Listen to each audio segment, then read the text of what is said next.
It wants to see how you react. It wants to see if you are going to leave. It wants to know if you are the kind of man who is going to pack his truck and his dog and drive out and not come back. It is also showing me. It knows I am here. It knows I am helping you. It is showing me what it can do. He stood up. Eli, he said, take the truck back to the house.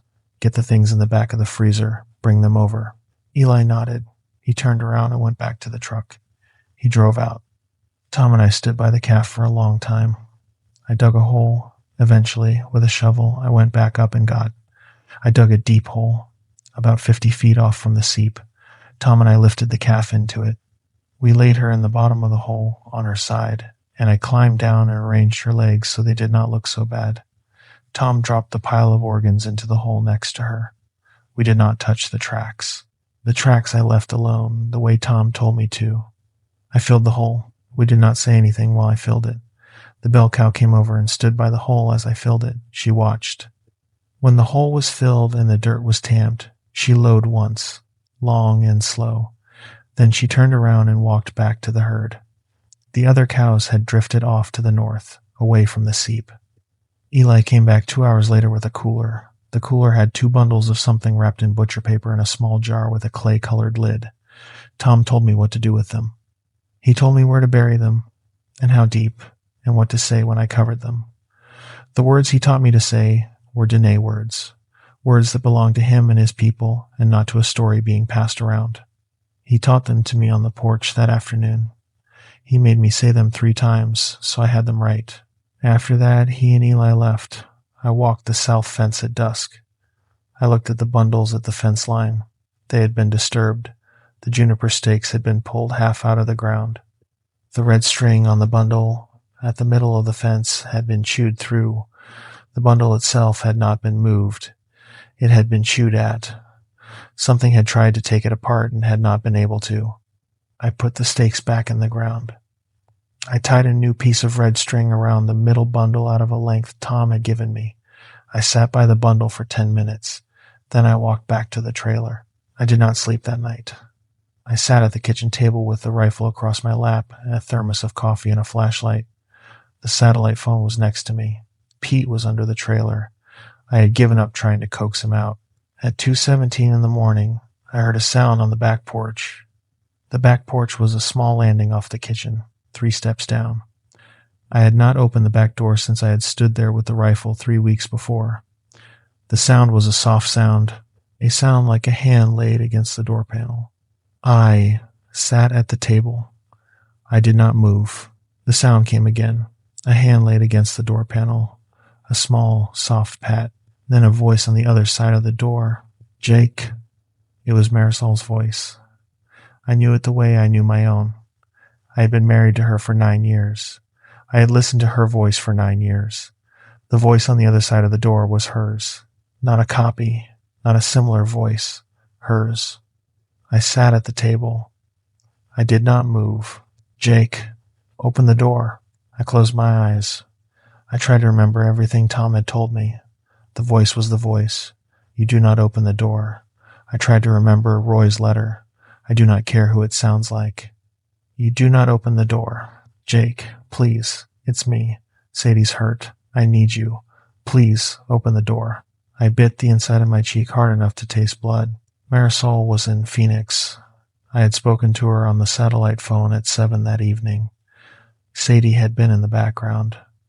They had been making dinner. They were 300 miles away. They were not on my back porch. I knew that, and the voice was still her voice, and the voice was saying Sadie's name, and the voice sounded like it was crying. Jake, I drove all night. I was scared. Sadie fell. She fell down the stairs at the apartment. We're at your back door. Open the door. I put my hands over my ears. I could still hear it. It was not loud, but I could hear it. Jake. I did not move. I did not get up from the chair. I did not open the door. I did not look out the back door window. The voice went on for a long time and said other things. It said things between me and Marisol that were ours alone, and the fact that the thing on my back porch knew those things, was using those things, was the worst part of the night and is the part I have tried hardest since then not to remember. It said things for about 45 minutes. Then it stopped. I sat at the table with my hands over my ears. After a while, I took my hands down. There was no sound. The wind was up. The windmill was clattering. The trailer was creaking the way the trailer creaks when the wind hits it. There was no voice. I got up. I went to the back door window. I looked out. There was nothing there. I went to the front door. I looked out the small window in the front door. There was nothing on the front porch. There was nothing in the yard. There was nothing in front of the truck. I went to the bedroom window. I looked out toward the south fence. The half moon was up. There was light. At the middle of the south fence, where Tom had put the bundle, there was a man shape standing. It was the shape of a man. It was tall. It was thin. It was stooped, as if its back hurt. Its head was turned at an angle that a head was not supposed to be turned at, the way Tom had said Roy had described. It was facing the trailer. It was perhaps half a mile out. I could not see its face. I could see the shape of it in the moonlight against the lighter color of the BLM beyond. It stood there. I watched. It did not move. I watched it for an hour. The moon moved. The shadow of the windmill moved. The man shape did not move. It stood at the middle of the south fence by the bundle in the same position for the entire hour. Around 4 a.m, it walked away. It walked east, slowly, with the kind of walk Tom had described, the kind of walk of a man whose neck had been broken. It walked across the BLM. It went over the east fence. It kept going. I lost sight of it in the dark. I sat at the bedroom window until dawn. Then I went out. I walked down to the south fence in the dawn light. The bundle was still there. The juniper stakes were still in the ground, drawn. He's tapping. I had not heard any tapping. I listened. There was a tapping. It was soft. It was at the bottom of the window. It was the kind of tapping a fingernail makes against glass. Tap, tap, tap. The pattern was regular. 3 taps, then a pause. Then 3 taps. Sadie was looking at the curtain. She was not crying. She was not scared in the way I had seen her be scared. She was just looking at the curtain, like she was trying to figure out a math problem at school. Daddy. Yeah, monkey. He wants to come in. Who does? The man at the window. He says he's cold. I felt the figure get warmer against my chest. The temperature went up. I noticed it the way you notice a heating pad coming on under your back. Sadie, I said, I want you to come over here. I want you to come sit with me on the floor. She got off the cot. She came over to me. I picked her up. I held her in my lap. The tapping was still going on. Pete was up. Pete was at the front door. His hackles were up. His tail was down. He was making the sound I had heard from him under the trailer. It came up through his chest. The tapping went on for maybe 2 minutes more. Then it stopped. Then there was a voice at the window. It was a man's voice. It was not a voice I knew. Sadie. She tensed in my lap. Sadie, honey, come to the window. Daddy, she whispered. Don't answer him, monkey. Sadie, your dad's not feeling good. I came to take you home. Your mom asked me to come get you. Come to the window so I can see you. Open the curtain. I held her against me. I did not move. The rifle was 3 feet from me. I did not reach for it. Tom had said, do not interact. Do not open the door. Do not open the curtain. Do not give the thing the response it was looking for. The voice went on for a while. It said things to her. It said her name in many different ways. It said her name the way a kind uncle would say it. It said her name the way an older brother would say it. It said her name the way a teacher she liked would say it. It tried voices. It cycled through voices. It was looking for one she would respond to. She did not respond. She sat in my lap. She did not move. She did not cry. She held the rabbit tight against her chest. She put her face into my shoulder. She closed her eyes. She did not respond to any of the voices. The voice gave up after about half an hour. There was a sound at the window that might have been a hand sliding off the glass. Then there was nothing. I held her for the rest of the night. We did not move. Pete eventually came over and lay against my leg. The figure was warm. The figure was hot. By the time the dawn came, the figure had cooled off again. By the time the dawn came, Sadie was asleep against my chest. I called Marisol at 6 a.m. I told her Sadie was sick. I told her I was bringing Sadie back early. I told her I would have her at the airstrip by 10. Marisol asked what was wrong. I said it was a stomach thing. I said Sadie had been throwing up.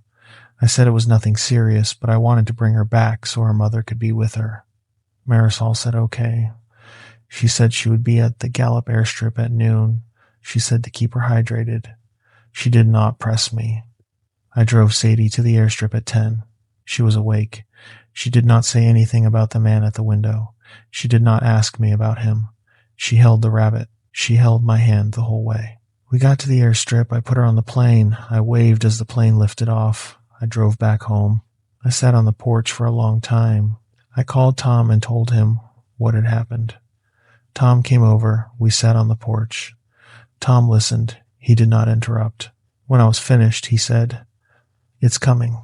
"What's coming?" "It. The thing. It is going to come to the trailer.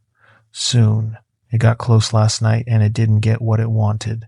It is going to come closer next time." "How soon?" "I don't know. A week. Maybe 2.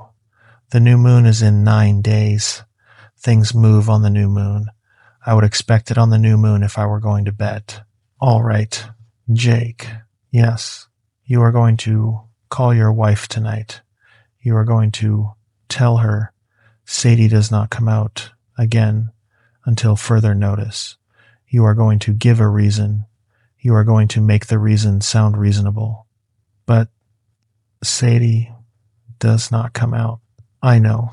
This is not negotiable. I know about the hearing. I know about the file. I am telling you. Sadie does not come out until I tell you it is safe." "I know." He nodded. "I am going to come stay with you on the new moon," he said. "Diane is going to come with me. We are going to bring some things. We are going to be at your trailer that night. We are going to handle this." "All right. I want you to spend the next 9 days doing some things.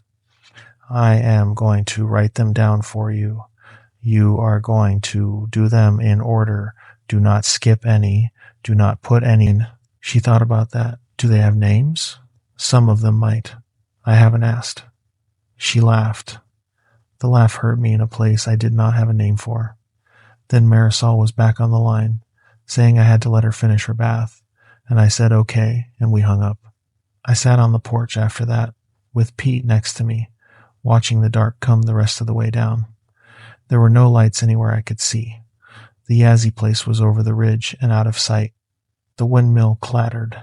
A pair of coyotes started up to the south, far away, the kind of yodeling that says nothing in particular except "we are here and the night is ours and please don't take it personally." Pete didn't react. He did not know what coyotes were yet. He would learn. I should have opened the box that first night. The wooden box, the one on the top shelf of the closet. I didn't. I went to bed instead. In the bedroom Roy had died in, on a different mattress because I had bought a new one in Gallup that afternoon and had it strapped to the truck. I left the old mattress out behind the equipment shed for the time being. I would burn it eventually. Not that night. That night I lay on the new mattress with Pete curled into the back of my knees, and I listened to the windmill, and I listened to the coyotes, and I listened for something else without knowing what I was listening for. In the morning, I went out at first light to walk the fence. That became my routine. By the end of the first week, I knew every post on the south fence, and most of them on the east. I learned the cattle. I learned which ones were curious and which ones were spooky and which one was the bell cow, even though she didn't wear a bell anymore. I learned the wind. I learned the smell of the land before rain, which was different from the smell I had known in Phoenix or the smell I had known as a kid in Albuquerque. It was a smell like old paper and creosote and something underneath, some particular mineral the rain pulled out of the ground. Tom Yazzie came over on the 5th day. I was in the cattle pens repairing a section of railing that one of the cows had pushed in. I heard the truck before I saw it. An old Ford F-250, the kind that's pale blue from being in the sun for 30 years. It came up the rutted track and stopped at the gate. Tom got out to open the gate himself rather than honking. I appreciated that. Roy had taught me you opened a gate before you sat in a vehicle and waited for the owner to come open it for you, because the owner had work to do and the gate was a small thing. I came out of the pen and met him at the gate. He was an inch or two shorter than me, in his 60s, with the kind of square build that comes from 40 years of doing the same physical work.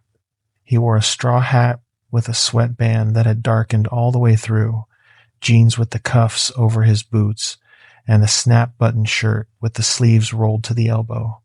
His arms were brown and lined and ropey. He had small reading glasses in his shirt pocket. His face was wide and lined and gave little away. "You're Roy's nephew," he said. "Jake McKee." He nodded, did not offer a hand.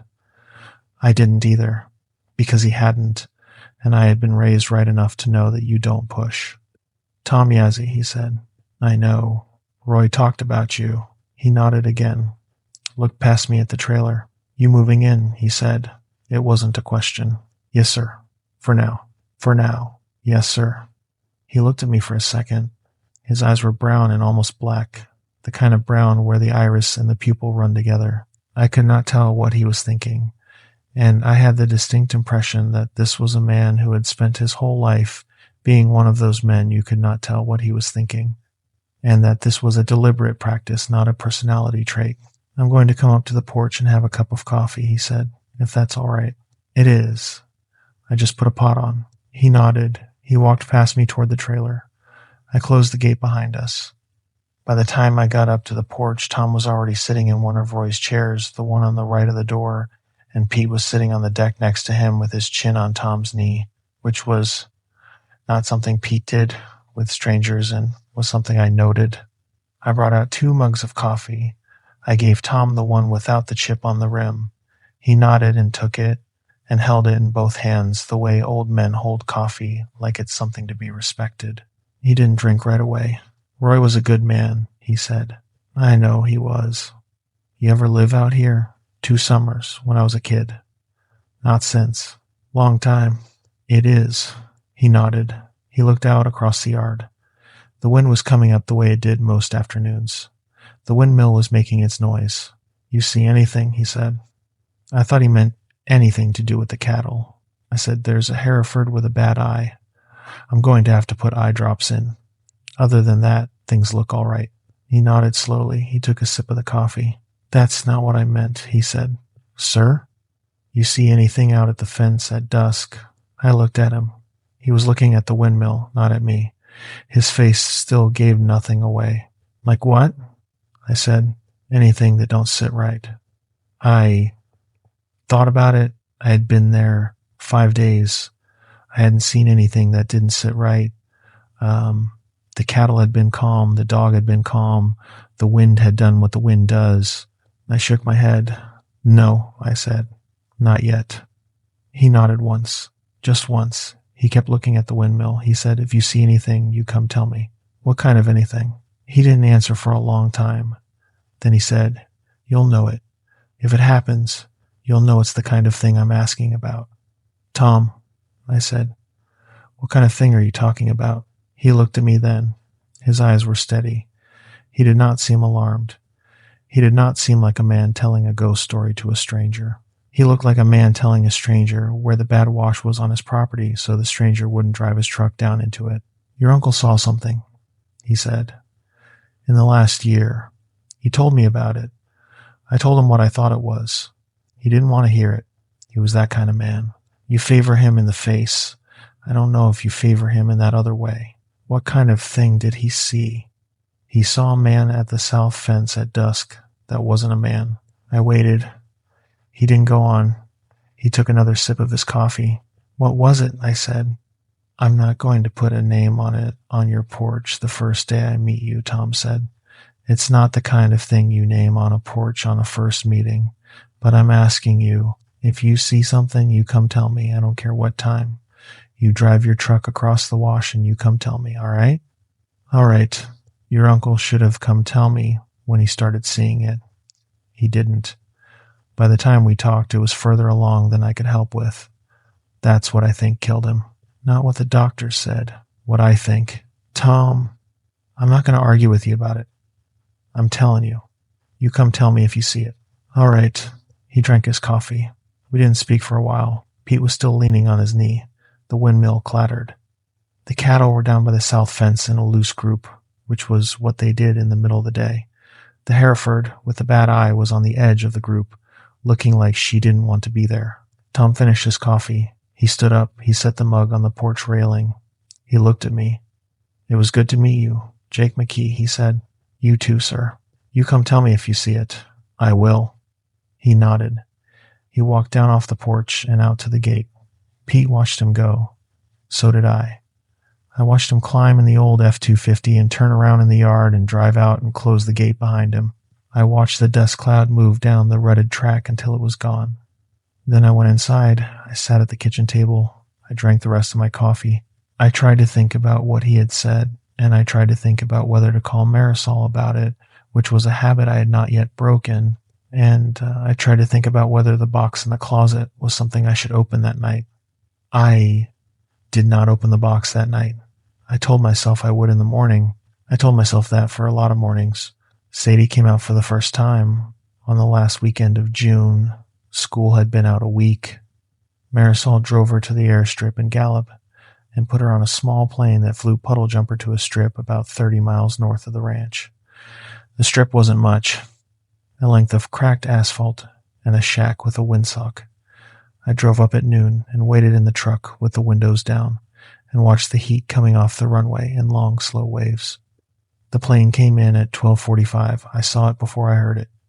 A small white twin engine that banked once and dropped down on the strip like a moth on a porch railing. Sadie was the second person off. She was 8 years old and small for it, the way Marisol had been small. With brown hair her mother put in a single braid down her back and a yellow backpack that was almost as big as she was. She had a stuffed rabbit clutched against her chest. The rabbit had been hers since she was 2. It used to be white. It was a kind of yellow-gray now from years of being slept on. She saw me at the truck and she ran. She got most of the way across the apron before she remembered to slow down and act like a big girl, and she walked the last few steps with a kind of careful dignity that broke my heart in a way I had not been ready for. "Hi, Daddy." "Hey, monkey." I picked her up. She was light. Pete was in the cab of the truck on his hind legs with his front paws on the dashboard, losing his mind. Sadie squealed when she saw him, and I let her down, and she went around to the passenger side, and I opened the door, and she climbed in. And Pete tried to climb into her lap and lick her face and her hands and her ears and her hair all at once. She was laughing. She kept saying his name over and over. I stood at the open door and watched, and did not say anything for a minute, because there was a tightness in my chest that I didn't want her to hear in my voice. We drove back to the ranch with the windows down.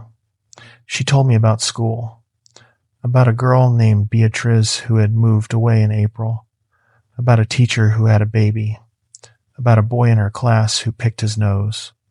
She was full of news. She wanted to give me all of it before we got home. We pulled up to the trailer around 3. The sun was high and hard. The windmill was clattering. The cattle were down by the south fence, the way they always were in the middle of the day. Sadie got out of the truck holding Pete, and Pete was wriggling like he was made of something liquid, and she set him down, and then she looked at the trailer and looked at the land all around it and didn't say anything for a long minute. "What you think, monkey?" I said. "It's big." "It is." "Are those the cows?" "Those are the cows." "Can I go see them?" "Not by yourself." "I'll take you. Let's get your stuff inside first." I had her bag and her backpack and the little carry-on with her things in it. She had a sleeping bag with cartoon characters on it that she didn't need because I had made up the cot for her in the living room with real sheets and a quilt, but she had wanted to bring it anyway, so I had let her. She carried the sleeping bag herself into the trailer. She stood in the living room and looked around. The trailer was old. It smelled like an old trailer, even after I had aired it out for 2 weeks. She wrinkled her nose. "It smells funny." "It's just old. The smell goes away if you don't pay attention to it. Like at Grandma's." "Like at Grandma's." She nodded, accepting this. She put the sleeping bag on the cot. She walked over to the kitchen and looked in the fridge, which was empty except for milk and eggs and the makings of grilled cheese, which was her favorite. She looked at me. "There's nothing in here, Daddy." There's milk and eggs and cheese and bread. We're going to go to the store tomorrow and you can pick out anything you want. Anything within reason. What's reason? You'll know it when you see it. She thought about that the way she thought about most things I said, with an expression that was not yet skepticism but was on its way to being skepticism by the time she was 13. That was the first day. We walked down to see the cattle in the late afternoon when the heat was starting to come off. I held her hand. Pete trailed behind us, occasionally getting distracted by lizards and rabbit holes and the smell of cow manure. I showed her the Hereford with the bad eye and let her name her. She named her Patsy after a girl she didn't like at school, which I thought was a strange choice, but I let it go. She named 2 others. She wanted to name all of them. I told her there were 52, and she said that was a lot, and we agreed she would name 3 or 4, and the others could just be the cows. We had grilled cheese for dinner and tomato soup from a can. She ate 2 sandwiches. I had not seen her eat 2 sandwiches at one meal since she was 5. She told me she was hungry from the airplane. I told her airplanes do that. After dinner, I let her help me wash the dishes, which was something Marisol didn't usually let her do, and she stood on a step stool at the sink and washed each one carefully and handed it to me to dry. Pete sat behind us and watched. The sun went down. I sat with her on the porch after dark. The stars came up. She had never seen stars like that. I told her the names of the constellations I knew. I didn't know that many. I told her the ones I knew and made up names for the ones I didn't. She believed all of it. Then she sat in my lap and her head got heavy on my collarbone, and I knew she was asleep without looking. I carried her in to the cot. I tucked her in. I sat on the edge of the cot for a long time and looked at her. The rabbit was in the crook of her arm. Her breath was even and small. The fan I had set up in the corner was the only sound in the trailer. Pete jumped up on the cot next to her. He hadn't done that before. He didn't usually sleep on furniture. He curled himself into the bend of her knees and put his chin on his paws and looked at me. I left them like that. I went to my room. I lay down on the bed in my clothes. I was tired in a way I hadn't been tired in a long time. The kind of tired that is in your bones and is not just about the day. I should have opened the box that night. I knew I should have. I had told myself I would the next morning, and then the next morning, and then the next, for 2 weeks. The closet door was right there. I could see it from where I was lying. The handle was a little glass knob that had probably been on the door since the trailer was built. I closed my eyes. I told myself I would open it the next day. I told myself that with Sadie in the house, I would have a good reason to look at the box, so I could honor whatever Roy had wanted and start to move forward on the property and figure out what to do with my life. I fell asleep. I dreamed about my mother. That was the night the first thing happened. I woke up at maybe 2 in the morning, the kind of waking up where you don't know why you're awake. Pete was in the doorway, not on the cot with Sadie, in the doorway of my bedroom, standing. His ears were forward. His tail was down. He was looking at the back wall of my room, which was the wall the head of my bed was against, the wall that faced the south fence and the cattle and the high mesa beyond. He wasn't barking. He wasn't growling. He was just looking, the way a healer looks at a thing he can't decide is a problem or not. I sat up. The room was dark, except for the moonlight coming in the window above the bed. "Pete," I said. I kept my voice low. "Buddy, what is it?" He didn't look at me. He kept looking at the wall. I got up. I went to the door. I stepped over him. He didn't move when I stepped over him, which was unusual. I went out to the living room. Sadie was asleep on the cot. The trailer was quiet. The fan in the corner was running. The clock on the stove said 2:17. I went to the back door. The trailer had a back door off the kitchen that opened onto a small landing and 3 steps down. I had not used the back door since I had moved in. I went over and looked out the small window and the back door. The moon was 3/4 full, and there was a lot of light. I could see the equipment shed and a piece of fence, and beyond that, the open ground that ran down to the south fence line. I could see the silhouettes of cattle bedded down a couple 100 yards out. About 20 yards from the back door, on the property side of the fence, between the back of the trailer and the equipment shed, a coyote was sitting. It was a big one, the size of a small German shepherd. Its ears were up. It was facing the back door. It was looking at me. I could see the shine of its eyes in the moonlight. I had seen plenty of coyotes in my life. I had grown up in New Mexico. I had seen them on the side of the road and in fields and around dumpsters, and once, when I was 10, in our backyard in Albuquerque, eating a Pop-Tart out of an open trash bag. They are not unusual where I have lived. They are not scary. They are the wrong size to be scary, and they run from people, and they only come close when they are sick or hungry enough that the cost of running has gotten higher than the cost of trying for a meal. This coyote was not running. It was not pacing. It was not eating anything. It was just sitting with its ears up, looking at the back door of my trailer at 2:17 in the morning. I watched it. It watched me. I waited for it to do something. I figured it would lose interest. I figured it would catch a smell or hear a thing or just get bored and trot off the way coyotes do. It did not do any of those things. I stood at the back door for what was probably 5 minutes, maybe longer. The coyote did not move. Its head did not turn. Its ears did not flick.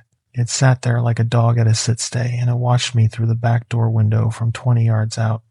I went and got the rifle. The rifle was a Marlin lever-action 30-30 that had been Roy's, that had been hanging on the wall above the couch when I got there, and that I had taken down and oiled and loaded the second day.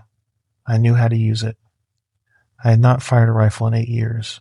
Roy had taught me on this same Marlin when I was 15. I went back to the back door with the rifle.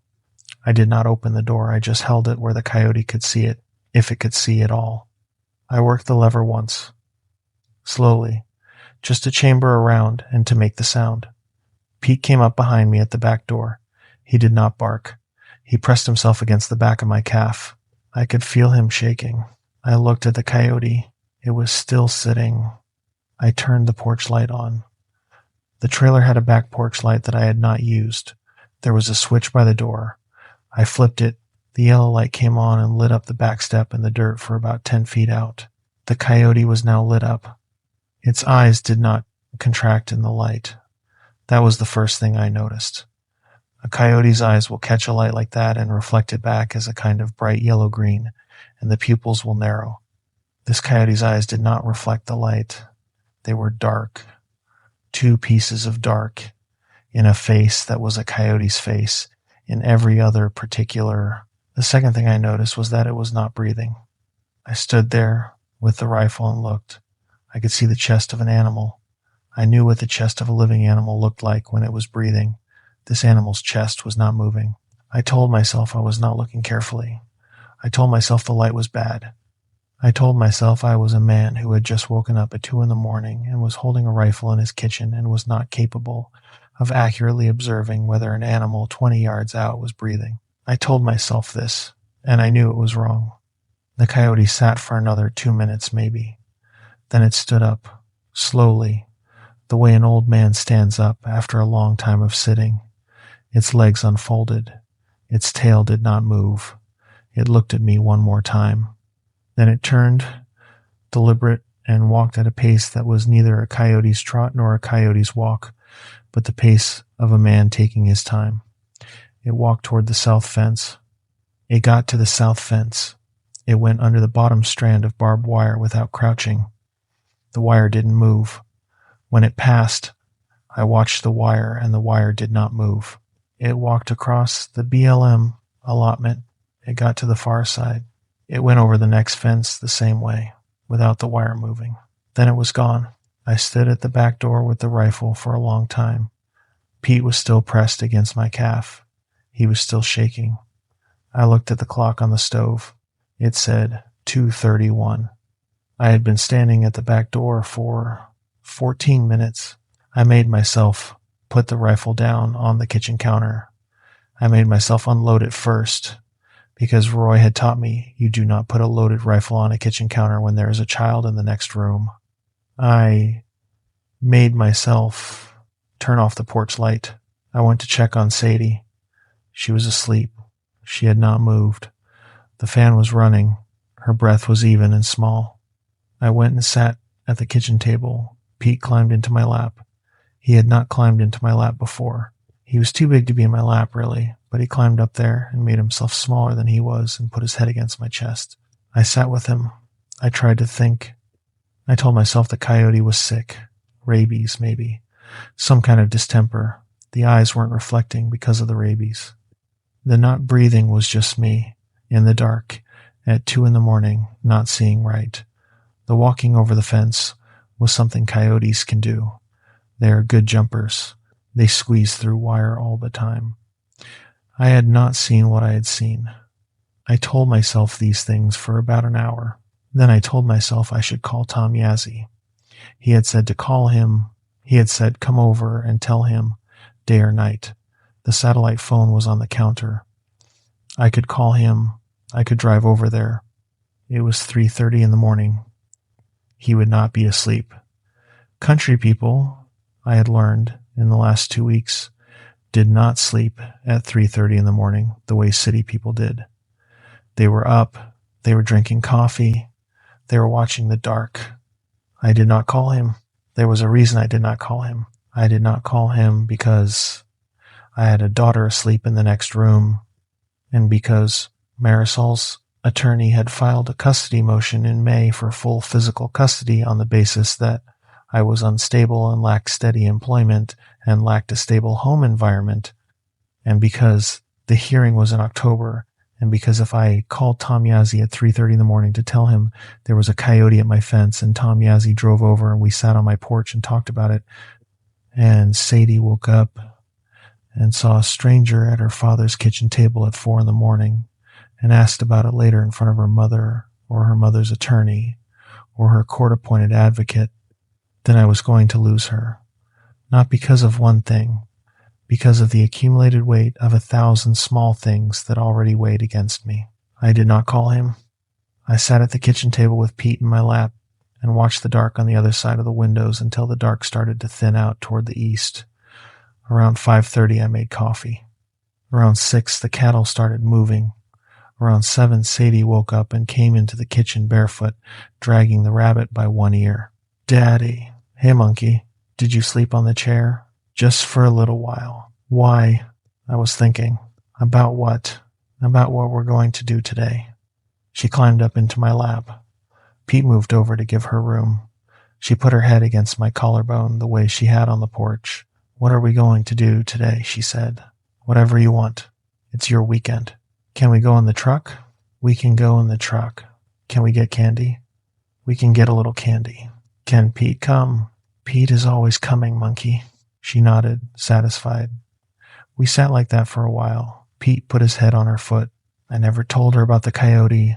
I never told Tom Yazzie. I never told anyone. I drove her to the airstrip on Sunday afternoon, and I put her on the plane, and I watched the plane lift off, and I watched it disappear, and then I drove back to the ranch, and I walked the south fence, and I looked for tracks. There were no tracks. There should have been tracks. The ground at the south fence was a kind of fine red dust that took a print the way snow takes a print, and a coyote crossing the fence and walking across the BLM should have left a clean trail. I walked the fence for an hour. I looked for tracks. I did not find any. That was the first wrongness, the not finding of any tracks. Up to that point, I could tell myself I had seen a sick coyote. Up to that point, I could put it down to rabies or distemper or my own bad nerves at 2 a.m. Once I walked the fence and found no tracks, I had to start telling myself other things. None of the things I started telling myself were any better. I went back up to the trailer. Pete was on the porch. He had been on the porch since I had left to drive Sadie to the airstrip. He was not sleeping. He was lying with his chin on his paws, looking out at the south fence. He had been doing that for 2 days. He did not come into the trailer that night. He slept on the porch. The next night, he slept under the porch, which is to say, under the trailer. I could hear him scrabbling around down there in the crawl space. The crawl space was about 18 inches deep, full of cobwebs and the kind of insulation old trailers have, and I had not been down there. Pete had wedged himself in under the bottom step and stayed there. I tried to coax him out with kibble. He would come out for the kibble. He would eat the kibble. Then he would go back under. I did not understand why. I told myself he was hot. I told myself the trailer was a strange place for a young dog and he was finding the cool spot. The trailer was not a strange place anymore. He had been there for 2 weeks. He had been on the porch and on the couch and in my bed. He was not on the porch and on the couch and in my bed anymore. He was under the trailer. On Tuesday, I drove the truck across the wash to Tom Yazzie place. I told myself I was going to ask Tom about a piece of equipment Roy had borrowed from him before he died. I had a piece of paper in my pocket that listed the equipment which the attorney had given me. I had the piece of paper as cover. I had been to Tom's place twice before, both times during the day, both times on errands related to Roy's estate. This time I went at 5 in the afternoon. The light was still good. I had 3 hours of light. I parked outside Tom's house. The house was a small cinder block place with a metal roof, with a couple of pole barns out back and a kitchen garden with cornstalks and squash. There was an older woman on the porch shelling beans into a metal bowl. That was Tom's wife. Her name was Diane. I had not been introduced to her formally, but I had nodded to her in passing on my earlier visits. I nodded to her. She nodded back. She did not get up. "Tom around," I said. "He's in the barn." "Thanks." I went around back to the pole barn. Tom was in there, doing something to the hub of a trailer with a wrench. He looked up when I came in. He did not seem surprised. "Jake, Tom." He waited. "I saw something," I said. He set the wrench down. He stood up. He wiped his hands on a piece of rag from his back pocket. He looked at me. "When?" "Saturday night, 2 a.m. "Tell me." I told him. I told him about the coyote and the eyes that did not reflect the light, and the chest that was not moving, and the way it had walked over the wire without making the wire move. I told him about the no tracks. I told him about Pete under the trailer. I told him about Sadie having been in the house when it happened. He listened without interrupting. When I was finished, he stood there for a while looking at the wrench in his hand. "Was Sadie awake?" he said. "No. She slept through it. She didn't see anything." He nodded. He set the wrench down on the workbench. "You waited 4 days to come tell me," he said. It wasn't a question. "Yes." "Why?" "Because of the custody hearing in October." He looked at me for a long time. Then he nodded, the way a man nods when he hears an answer he understands but doesn't want to. "All right," he said. "We're going to talk about a few things, Jake. You're going to want to sit down." We went out of the barn and back around the house. Diane was still on the porch with her beans. Tom said something to her in Navajo. She set the bowl aside and went into the house. We sat on the porch, in the chairs she had vacated. The sun was going down behind the house. The porch was in shadow. The cottonwoods around the place were starting to whisper in the way cottonwoods do when the wind comes up at sundown. Tom didn't say anything for a long time. I let him not say anything. Then he said, "What I am about to tell you, I am going to ask you to take seriously. I am going to ask you not to tell me you don't believe in this. I have heard that speech from white men for 40 years. I do not need to hear it from you." Roy heard the speech the first time I told him what I thought he had seen, and he made me wait 6 months before he would talk about it again, and by then it was too late for me to help him the way I could have. "I am not going to wait 6 months on you. Are you going to listen?" "I am going to listen." "Good," he said. "You saw a ye nald lushi. That's what we call it. The English is Skinwalker. You probably heard the word." "I've heard the word." "You heard the word the way white men hear the word, like it's a Halloween costume." "Forget that. I am going to tell you what it is. I am going to tell you what your uncle had on this property for the last year of his life. I am going to tell you what you have now, and then you and I are going to figure out what to do about it. Are you ready?" "I'm ready." He looked at me for a second more, the way he had looked at me on my porch the day we met. Then he started talking. He talked for a long time. The sun went down behind the cottonwoods. Diane brought us out a thermos of coffee. We drank coffee, and Tom Yazzie told me what was on my property and what it wanted and what I was going to have to do. I did not believe all of it that first night. I was not converted that night. I sat there and I listened to him, and I made certain mental adjustments, and I noted certain things, but I did not yet believe it. The believing came later. The believing came in pieces. The believing came over the next 2 months, while my daughter was 300 miles away with her mother and her mother's attorney and her mother's attorney's letters. And the coyote that wasn't a coyote came back to my property 4 more times, and Pete stopped coming out from under the trailer at all. And the wooden box on the top shelf of the closet started, finally, to feel like the smallest thing I had to be afraid of. Tom Yazzie told me that first night on his porch that a Yi-Naud Lushi was a person who had gone wrong on purpose. He said it that way. Not a creature, not a monster, not a thing from outside that comes in. A person, somebody who had been raised in the Navajo way and had then gone backwards from the way. Somebody who had taken instruction in a particular kind of medicine and had used it for a purpose nobody was supposed to use it for. He said the word for the kind of person who would do that, and he said it more than once. The word was his to say and not mine to repeat. He said the person, after they had done what they did to become this thing, was no longer just a person. They could take other shapes. They could take an animal shape. Coyote was a common one. Wolf, if they were old enough. Bear, if they were old and powerful enough, though Tom said he had not heard of one taking a bear in his lifetime. He said they could take a human shape too, but it was not the same human shape they had been born in. They took the shape of somebody else. Somebody dead, sometimes. Somebody alive, sometimes. They could mimic voices. They could know things they should not know. They could use those things to make a person open a door. He said the door part was important. He said the door part was where it lived and died. For the person on the other side of the door, they could not come in. He was clear about this. They could not come into a house if you did not let them in. They were strong about doors. They could try for hours. They could call your wife's voice from the porch.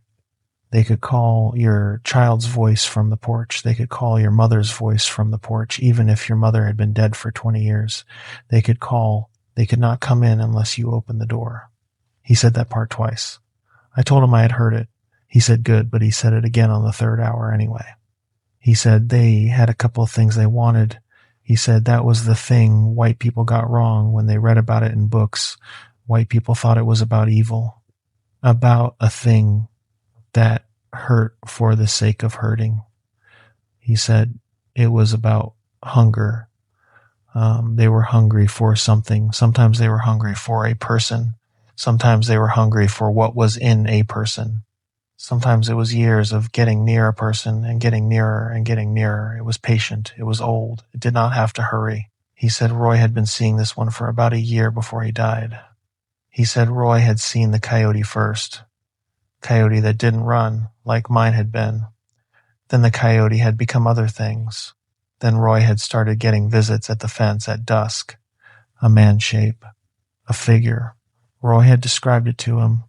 Tom told me the shape Roy had described, and I asked him to repeat it, and he repeated it. Roy had described a tall figure that walked stooped over and had its head turned at an angle that a head was not supposed to be turned at. Roy had said it walked like a man whose neck had been broken and who had been propped up and was being made to walk. That was the shape.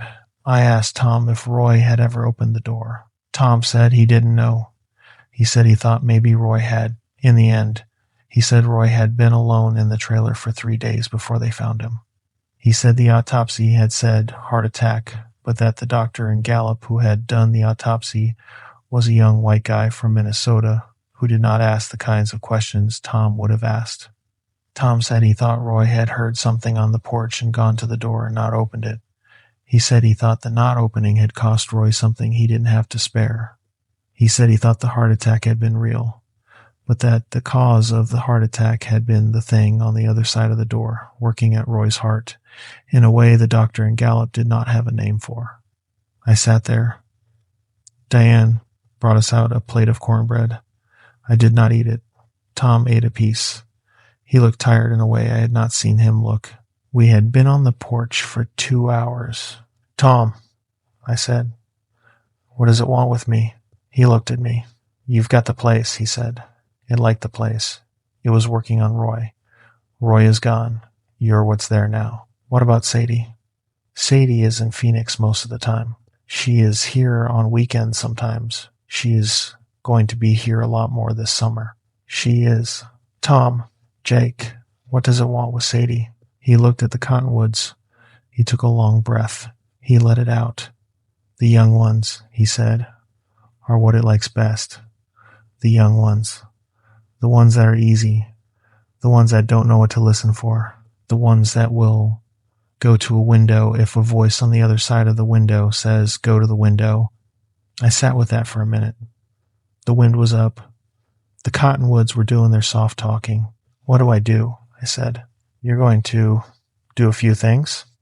Tom said. Some of them I am going to help you with. Some of them you are going to do alone. The first thing is you are going to go home tonight and you are going to open that box. What box? The one in the closet. How do you know about the box? Roy told me about the box. Roy made me promise that if anything happened to him, I would tell his nephew to open the box. I have been waiting for you to ask me about it. You did not ask. So I am telling you now, you go home and you open that box tonight. All right. The second thing is, I am going to start coming over. I will come over every other day. I will bring some things. I am going to leave some things at your fence line. You are going to see them. You are not going to move them. You are not going to take them out of the dirt where I put them. Are you listening? I'm listening. The third thing is, when Sadie comes out, you are going to call me, and I'm going to come over the day she gets there, and we are going to set some things up. I do not want her in that trailer on a weekend without those things being in place. All right. The fourth thing is the hardest. You are going to have to decide whether to tell her mother. I did not say anything to that. You're going to want to think about that one, Tom said. I am not going to tell you what to do on that one. I have a wife and a daughter and grandchildren, and I do not know what I would do if I were you. But you are going to have to think about it, because if something happens to Sadie out here and you have not told her mother, you are going to wish you had. I know. All right. Drink your coffee. It's cold. I drank the cold coffee. The wind moved in the cottonwoods. Tom told me a few more things that night, things that were his to teach and not mine to pass around. He told me about the kinds of charms he was going to leave at the fence. He told me what they were made of and roughly what was in them. He told me to walk the property line slowly the next morning and see if I noticed anything that hadn't been there. He told me to write down anything strange I noticed and to bring the list when he came over. It was full dark when I drove home. There were no stars yet. The clouds had come in from the west. I got back to the trailer around 9. Pete was under the porch. I called him. He didn't come. I went up the steps and unlocked the door and went inside. I opened the box that night. I went into the bedroom. I stood in front of the closet for maybe a minute. Then I opened the door. The closet was deep. Roy had used it for coats and a couple of pairs of boots and a vacuum cleaner with a missing belt. The wooden box was on the top shelf, exactly where the attorney had said it would be. It was about the size of a shoebox, but heavier, made out of a dark wood, oiled, with a brass hasp and no lock. I had to stand on a chair to get it down. I put it on the kitchen table. Pete was in the doorway of the trailer, watching me. He had come out from under the porch when he had heard me handling something in the closet. He had come up the steps and into the open door. He had not come further than the threshold. He was sitting in the doorway with his ears forward, looking at the box. I opened it. The box had 3 things in it. The first thing was a letter, folded once, in Roy's handwriting. The second thing was a small object wrapped in a piece of soft leather. I did not unwrap it that night. Tom Yazzie would unwrap it for me a week later and would tell me what it was. The third thing was a packet of papers held together with a rubber band. The papers were a kind of journal Roy had kept in the last year of his life, of the things he had seen on the property. I read those over the next several nights. They were a record of a man who had started seeing a coyote at his fence and had ended, 11 months later, hearing his dead sister's voice on his porch at 3 in the morning and not opening the door. The letter was for me. The letter said this: Jake, if you are reading this, I am gone. The attorney was supposed to give you the keys and tell you to come open this box. If you are reading this, and it has been more than a month, I want you to forgive yourself. I waited a long time on a lot of things in my life. You are my sister's boy, and you are a slow starter. I knew you would get here. I am not mad. The property is yours. I want you to know I wanted it that way. I never had kids. Your mother was the only family I cared about, and she died too young, and you are her boy, and that is enough for me. The property is paid for. The cattle are yours. The truck in the equipment shed is the one you used to drive when you were 15. It runs. It needs a battery. I left a list of the things that need fixing in the second drawer of the desk in the living room. I need to tell you something now. I am not sure how to write it down without it sounding like I have gone in the head. I have not gone in the head. I am writing this in October, and I am as sharp as I have ever been. But there is something on the property, and you need to know about it. I have been seeing a coyote at the south fence at dusk that is not a coyote. I have been seeing other things too. There has been a man at the fence sometimes, at last light, that I do not think is a man. He moves wrong. I do not know what he is. Tom Yazzie has told me what he thinks it is. I have not entirely accepted what Tom thinks, but I am writing this and putting it in the box because I want you to be ready if it is still here when you get here. I do not know if it will be. It might leave when I am gone. I might be wrong about all of it. I might be a stupid old man at the end of his time who is hearing things and seeing things and writing letters that ought to be burned. But I am going to write it anyway, because if I am right and you come into this place not knowing, I am not going to forgive myself even if I am dead. There are 3 things I want you to know. 1. Tom Yazzie is the best man I know. You go to him. You listen to him. You do what he tells you. If you do nothing else I am asking you to do, you do that. Tom Yazzie has been a good neighbor for 40 years, and he knows things about the country we are in that the doctors in Gallup do not know. He is not a Christian. He is not a Catholic. He is not a Mormon. He is a Diné man, and he knows the things a Diné man knows. You let him teach you what he wants to teach you, and you do not argue with him. 2. There is a small object in this box, wrapped in leather. It belonged to your mother. She gave it to me to keep for her when she was 23 years old, 2 months before she met your father. She did not tell me how she got it, and I did not ask. I am telling you about it because I think it has been keeping things out of this trailer for 30 years. I do not know if it works without your mother. I have not opened the leather in 8 years. You let Tom Yazzie open it. You do not open it yourself. You let him. 3. If you ever hear a voice on the porch that you recognize, and it is a voice that should not be on your porch, you do not open the door. I do not care who it sounds like. Not your mother, not me, not your wife, not your daughter. You do not open the door. You do not look out the window long enough for the voice to know you are looking. You keep the door shut. The voice can talk for hours. Let it. You do not open the door.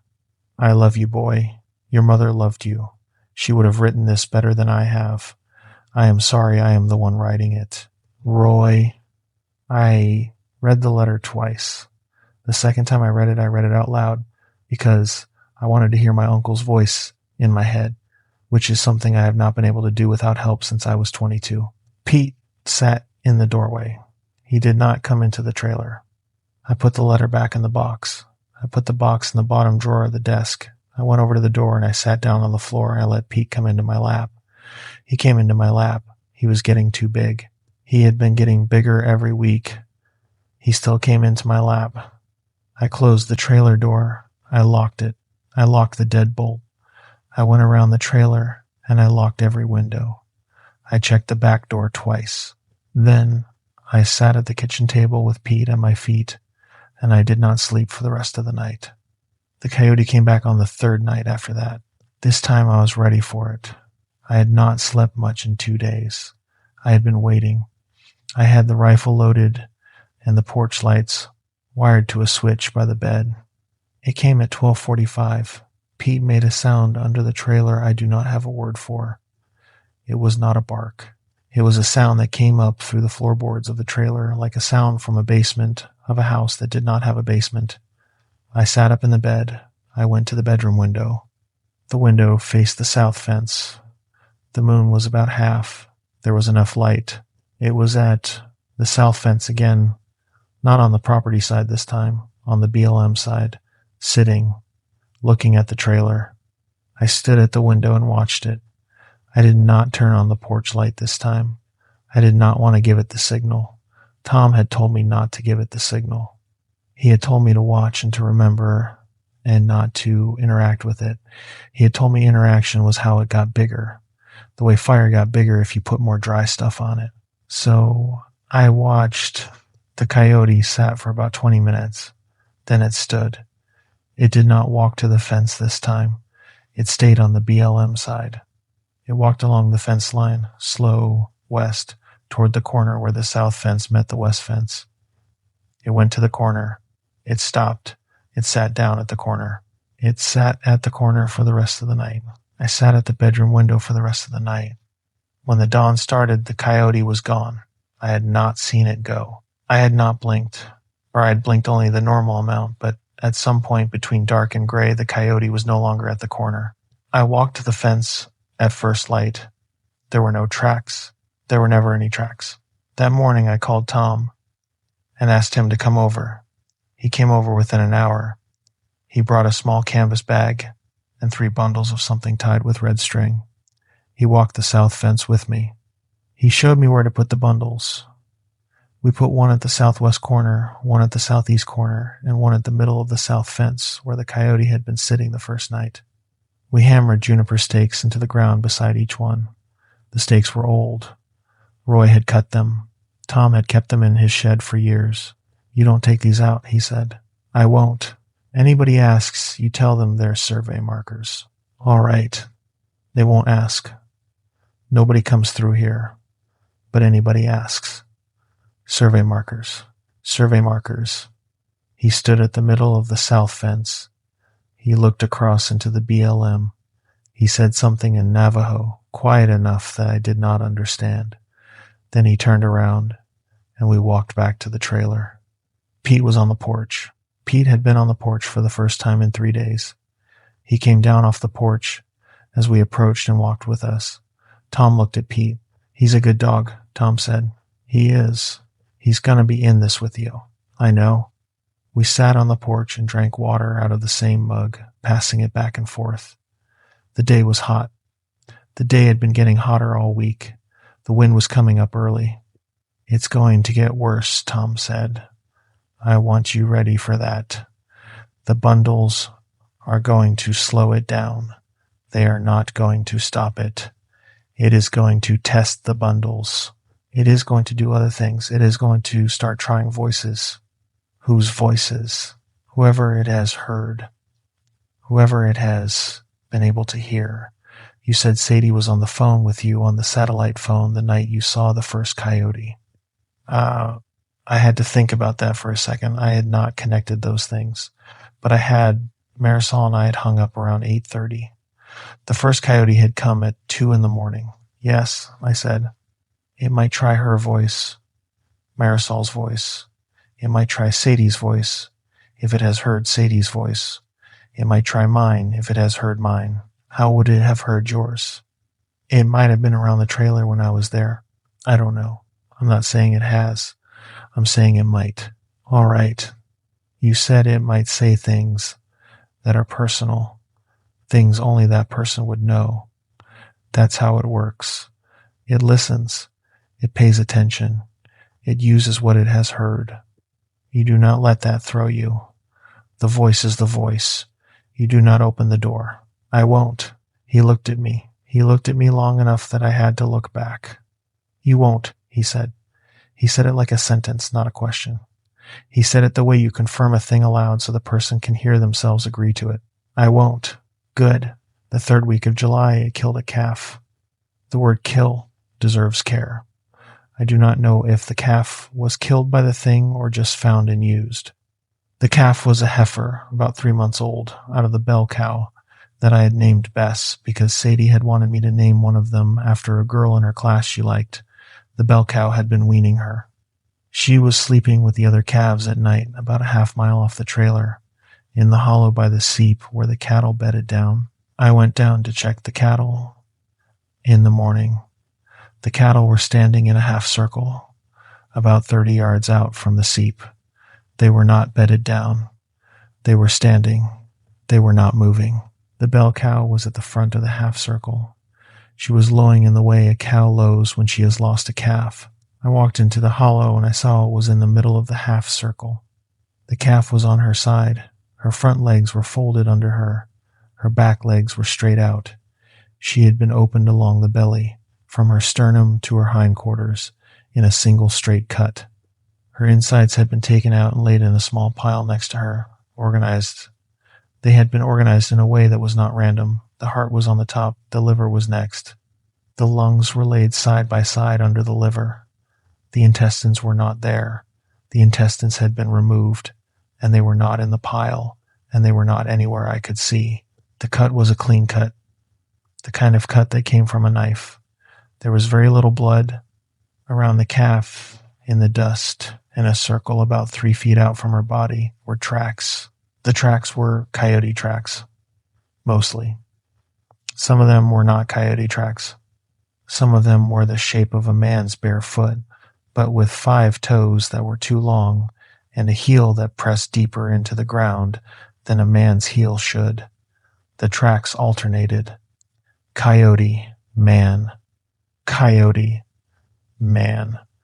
They went all the way around the calf in a circle, and then they went off east toward the south fence and across the BLM, and they kept going until I could not follow them anymore. I knelt down by the calf. I did not touch her. Pete had come down with me. Pete sat about 20 feet away.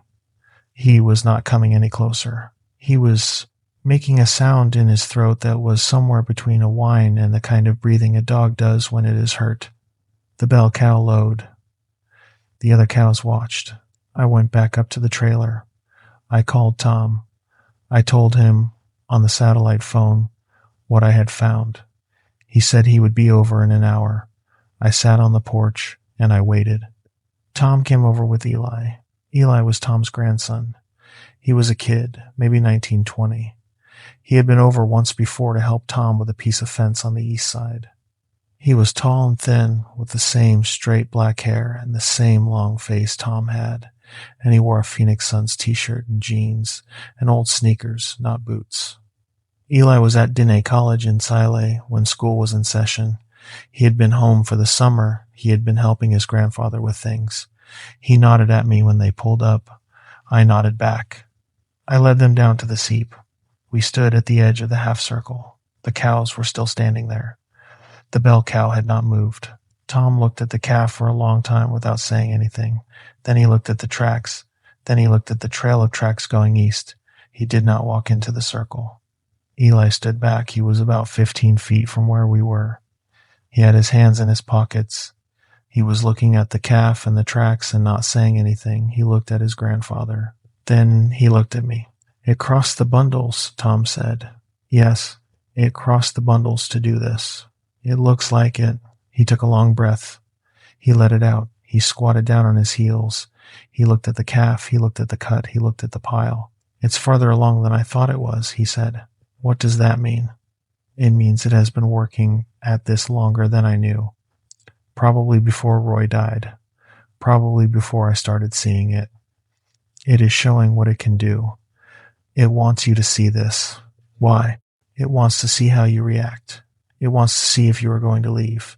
It wants to know if you are the kind of man who is going to pack his truck and his dog and drive out and not come back. It is also showing me. It knows I am here. It knows I am helping you. It is showing me what it can do. He stood up. Eli, he said. Take the truck back to the house. Get the things in the back of the freezer. Bring them over. Eli nodded. He turned around and went back to the truck. He drove out. Tom and I stood by the calf for a long time. I dug a hole. Eventually, with a shovel, I went back up and I dug a deep hole, about 50 feet off from the seep. Tom and I lifted the calf into it. We laid her in the bottom of the hole, on her side, and I climbed down and arranged her legs so they did not look so bad. Tom dropped the pile of organs into the hole next to her. We did not touch the tracks. The tracks I left alone, the way Tom told me to. I filled the hole. We did not say anything while I filled it. The bell cow came over and stood by the hole as I filled it. She watched. When the hole was filled and the dirt was tamped, she lowed once, long and slow. Then she turned around and walked back to the herd. The other cows had drifted off to the north, away from the seep.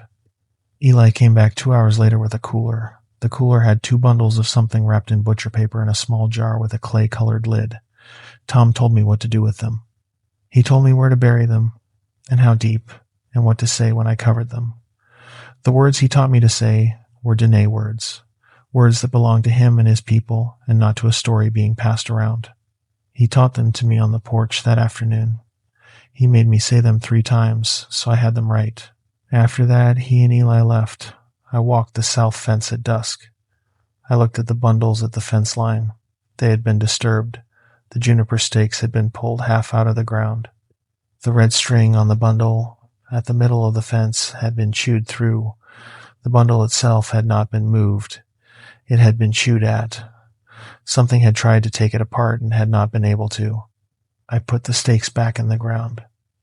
I tied a new piece of red string around the middle bundle out of a length Tom had given me. I sat by the bundle for 10 minutes.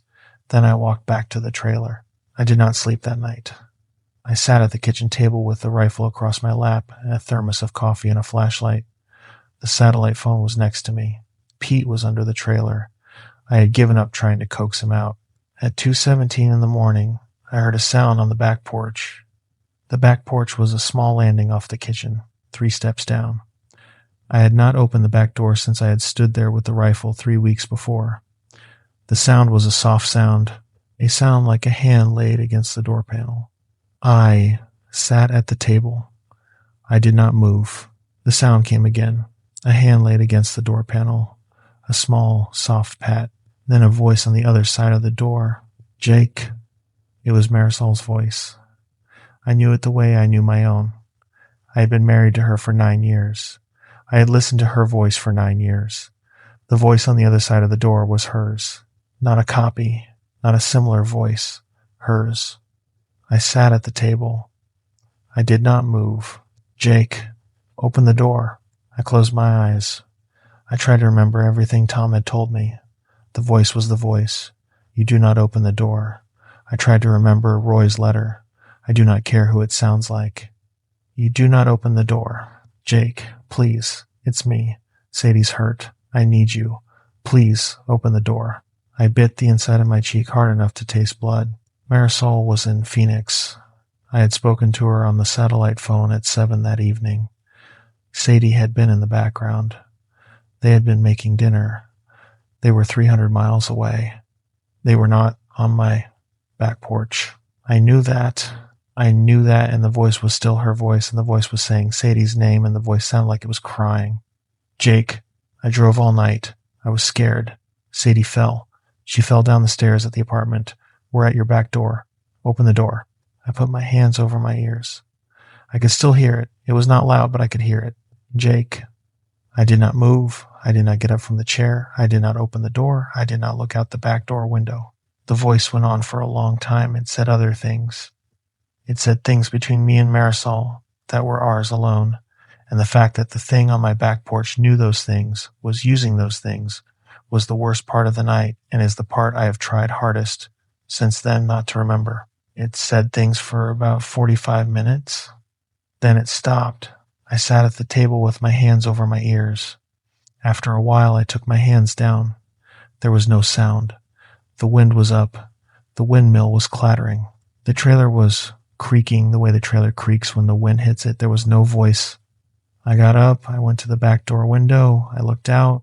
There was nothing there. I went to the front door. I looked out the small window in the front door. There was nothing on the front porch. There was nothing in the yard. There was nothing in front of the truck. I went to the bedroom window. I looked out toward the south fence. The half moon was up. There was light. At the middle of the south fence, where Tom had put the bundle, there was a man shape standing. It was the shape of a man. It was tall. It was thin. It was stooped, as if its back hurt. Its head was turned at an angle that a head was not supposed to be turned at, the way Tom had said Roy had described. It was facing the trailer. It was perhaps half a mile out. I could not see its face. I could see the shape of it in the moonlight against the lighter color of the BLM beyond. It stood there. I watched. It did not move. I watched it for an hour. The moon moved. The shadow of the windmill moved. The man shape did not move. It stood at the middle of the south fence by the bundle in the same position for the entire hour. Around 4 a.m, it walked away. It walked east, slowly, with the kind of walk Tom had described, the kind of walk of a man whose neck had been broken. It walked across the BLM. It went over the east fence. It kept going. I lost sight of it in the dark. I sat at the bedroom window until dawn. Then I went out. I walked down to the south fence in the dawn light. The bundle was still there. The juniper stakes were still in the ground. The red string had not been disturbed. There were no tracks where the man shape had been standing. Eli Yazzie was killed the next week. Eli was driving home from Silay on a Sunday evening. He had been there for the day to help his cousin move into a dorm for the summer session. He was driving the old Ford F-250 Tom had loaned him. He left Silay around 6 in the evening. The drive was about 3 hours. He should have been at Tom's place around 9. He did not show up at 9. He did not show up at 10.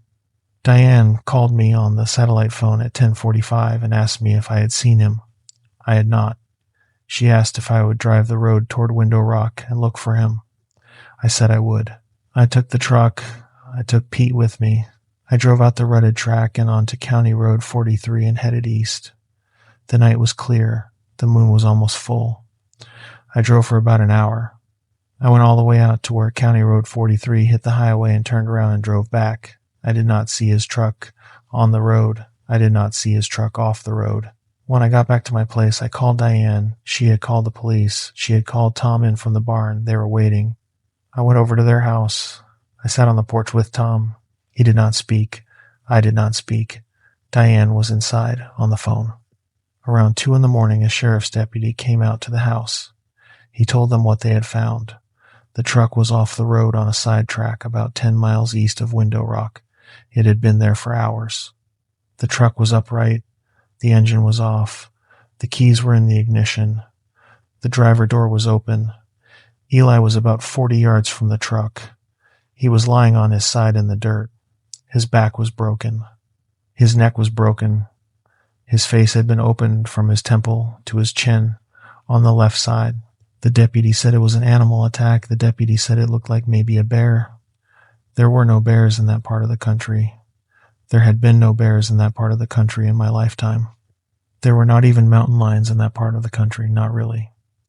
The deputy said it was an animal attack, and that was what would be in the report. Tom did not say anything to the deputy. He thanked him. He shook his hand. He saw the deputy off the porch. Then he came back and sat down. Diane came out and sat with him. I sat with them. We sat for an hour. Nobody talked. Then Tom said, "It was him. It was the thing. The thing did this." "Tom," Diane said. "It was. Tom, I know it was. He was helping us. He was helping Jake. The thing knew. He put his hands over his face. I had not seen him do that. He was not a man who put his hands over his face. He sat like that for a long time. Diane put her hand on his back. I did not say anything. I did not know what to say. I drove home around 5 a.m. The sun was just starting to come up. Pete was on the bench seat. He had his chin on my leg. He did not lift his head. The radio was off. The windows were down. The air coming in was cool. I parked at the trailer. I went up onto the porch. I sat down on the porch in Roy's chair. I cried for a while. I did not know I was going to, and then I was. I did not know Eli, really. I had met him a handful of times. He had been polite, he had been quiet, he had been the kind of young man who knew things and did not need to say them. I did not have the right to claim grief for Eli. His grandmother and his grandfather and his mother and his sister had that right. What I had was a hole in my chest in the chair on the porch that morning, and the knowledge that the hole was mine to sit with and nobody else's. I went into the trailer, I went into the bedroom, I went to the closet, and I took down the box. I unwrapped the small thing wrapped in the soft leather. I opened it against Tom's instructions. Tom had told me not to open the leather. He had said, let him open it. I did it anyway. I did it because I was tired and grieved and out of patience with the idea that there were rules I had to follow about an object that belonged to my mother and had been given to my uncle in 1980-something. I opened the leather. Inside the leather was a small carved figure. It was about the size of my thumb. It was carved out of a kind of pale bone or pale stone, and it was the shape of a small bear standing on its hind legs. There was a piece of turquoise set into its chest, about the size of a pinhead, in the place where its heart would have been. The carving was old. The features of the bear were worn smooth in places, the way old carvings get worn. There was a small piece of dark hair tied around its waist with a strand of leather. I held it for a minute. It was warm. Warmer than the leather it had been wrapped in. Warmer than the inside of the box. It had been on the top shelf of a closet in a hot trailer for months, and the closet was warm anyway, so I do not want to make too much of this. But it was warm in a particular way. The kind of warm that comes from a body. The kind of warm you get when you take a baby chick out from under a brooder lamp. I wrapped it back up. I put it in my pocket. I drove over to Tom's place. I knocked on the door. Diane opened it. Her eyes were red. She did not say anything. She let me in. Tom was at the kitchen table. He looked up when I came in. He looked at me. He looked at my hand, which was in my pocket holding the figure. You opened the leather, he said. I did. He looked at me for a long time. He did not look angry. He looked sad. He looked tired. Show me, he said. I took it out. I put it on the kitchen table. He looked at it. He did not pick it up. It's your mother's, he said. That's what Roy said in the letter. Has it been warm? Yes. He nodded. All right, he said. It is warm because it is doing what it does. It is keeping things out. It has been keeping things out of that trailer for 30 years. Your mother gave it to Roy because she did not need it where she went. She thought it would be safer with him. He did not understand what it was. He used it the way a man uses something he doesn't understand. He kept it close. He kept it in the house. He did not know how to use it properly. It still worked, the way water still wets you if you do not know how it wets you. It worked because she had put work into it. The work was hers. The work is in it. What do I do with it? You wear it. You wear it on a piece of leather around your neck under your shirt. You don't let anyone see it. You don't show it to your daughter. You don't show it to your wife. You don't show it to me. After today, you keep it on you. All right. He took a piece of soft leather strip out of a drawer in his desk. He showed me how to make a small loop on the figure. He showed me how to tie the loop. He did the first knot for me. He showed me how to do the second. He handed it to me. I put it around my neck. I tucked it under my shirt. The bear sat against my sternum, warm. How long does it work for? I said. As long as the work in it lasts. The work in this one is older than I am. It is still working. You can feel it. Yes, it works on a person who is wearing it. It does not work on a trailer if the person is not in the trailer. I thought about that. What about Sadie? I said. He looked at me. Sadie comes out next weekend, I said. What about Sadie? You need to think about that, he said. I have things at home I can give you. They are not as old as the bear. They are not as strong. They might be enough. I want you to come back over tomorrow and we will talk about it. All right, Jake. Yes. You don't open the leather on a thing again without asking me. Are we clear? We're clear. He nodded. Diane was at the counter, making coffee. She had not said anything since I had come in. She poured 3 cups. She brought them over and set them down. She sat down with us. We sat with the coffee. The figure was warm against my chest. Sadie was supposed to come out the next weekend. I had been thinking about whether to call Marisol and tell her not to send Sadie out. I had been thinking about it for 2 weeks. I had been thinking about it especially hard since the voice on the back porch. I did not call Marisol. The reason matters, and I am not proud of it. I did not call Marisol because the custody hearing was in October, and because Marisol's attorney had a file that was getting thicker every month, and because if I called Marisol and said, "Do not send Sadie out next weekend, there is something on my property that is dangerous. An animal, possibly, a thing I cannot fully name. The neighbor's grandson was killed by it last week. The deputy is calling it a bear, but it is not a bear." Then Marisol was going to tell her attorney, and the attorney was going to put it in the file. And in October, a judge was going to read the file and decide that Jake McKee was an unstable man living on an isolated property where he had let his neighbor's grandson be killed by an animal he could not name, and that he should not have a daughter out there for any period of time, and Sadie was going to be taken away. I did not call Marisol. I told myself I had the bear. I told myself Tom would come over. I told myself I would put Sadie on the cot in the living room, and I would sleep on the floor next to the cot with the rifle, and I would not let the thing get within a mile of her. I told myself a lot of things. I am not proud of all of them. They were what I was telling myself at the time. Sadie came out on Friday afternoon. I picked her up at the airstrip. She was wearing a sundress, and her hair was in 2 braids this time, not 1. The rabbit was in her backpack. Pete jumped from the back of the truck into her arms when she got to him. He had not jumped at anything in 2 weeks. He jumped at her. She laughed. I drove her home with the windows down. I kept my hand on the figure under my shirt. The figure was warm. The figure was warmer than my hand. We had a good Friday night. I made spaghetti. We watched a DVD on a small TV I had set up. The DVD was an old animated movie about a fish. She had seen it before. She did not mind seeing it again. She fell asleep on the couch with her head in my lap. I carried her to the cot. I put her under the quilt. I set the rifle by the front door. I sat on the floor next to the cot with my back against the wall. Around midnight, she woke up. She sat up. She looked at me. She looked at the window over the cot. The window had a curtain on it. The curtain was drawn. There was no light coming through. "Daddy, I'm here, monkey. There's a man at the window." I did not move. I kept my voice as level as I could. The figure was warm against my chest. "What man, monkey?" "I don't know. He's at the window." "How do you know he's there if the curtain's drawn?" "He's tapping." I had not heard any tapping. I listened. There was a tapping. It was soft. It was at the bottom of the window.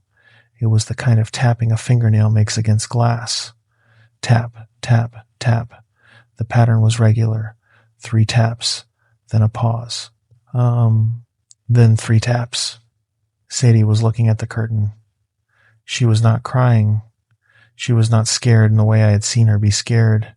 She was just looking at the curtain, like she was trying to figure out a math problem at school. "Daddy." "Yeah, monkey. He wants to come in."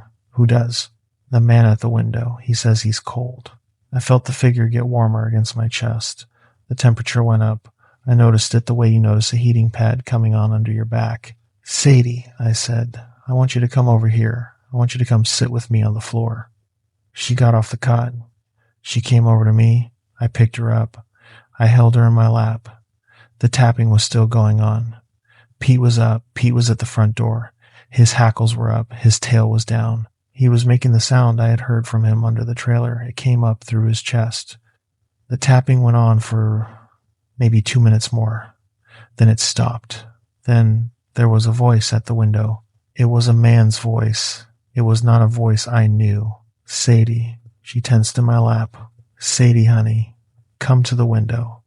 "Daddy," she whispered. "Don't answer him, monkey." "Sadie, your dad's not feeling good. I came to take you home.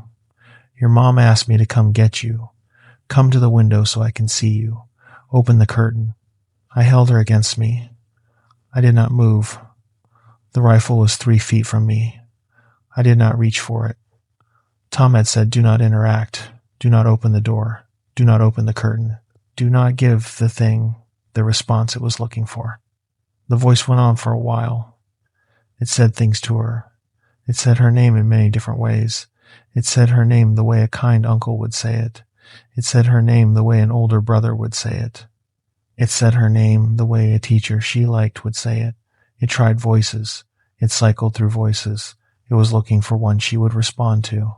She did not respond. She sat in my lap. She did not move. She did not cry. She held the rabbit tight against her chest. She put her face into my shoulder. She closed her eyes. She did not respond to any of the voices. The voice gave up after about half an hour.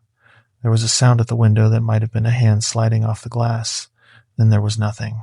I held her for the rest of the night. We did not move. Pete eventually came over and lay against my leg. The figure was warm. The figure was hot. By the time the dawn came, the figure had cooled off again. By the time the dawn came, Sadie was asleep against my chest. I called Marisol at 6 in the morning. I told her Sadie was sick. I told her I was bringing Sadie back early. I told her I would have her at the airstrip by 10. Marisol asked what was wrong. I said it was a stomach thing. I said Sadie had been throwing up. I said it was nothing serious, but I wanted to bring her back so her mother could be with her. Marisol said okay. She said she would be at the Gallup airstrip at noon. She said to keep her hydrated. She did not press me. I drove Sadie to the airstrip at 10. She was awake. She did not say anything about the man at the window. She did not ask me about him. She held the rabbit. She held my hand the whole way. We got to the airstrip. I put her on the plane. I waved as the plane lifted off. I drove back home. I sat on the porch for a long time. I called Tom and told him what had happened. Tom came over. We sat on the porch. Tom listened. He did not interrupt. When I was finished, he said, "It's coming." "What's coming?" "It. The thing. It is going to come to the trailer. Soon. It got close last night and it didn't get what it wanted. It is going to come closer next time." "How soon?" "I don't know. A week. Maybe 2. The new moon is in 9 days. Things move on the new moon. I would expect it on the new moon if I were going to bet." "All right. Jake." "Yes. You are going to call your wife tonight.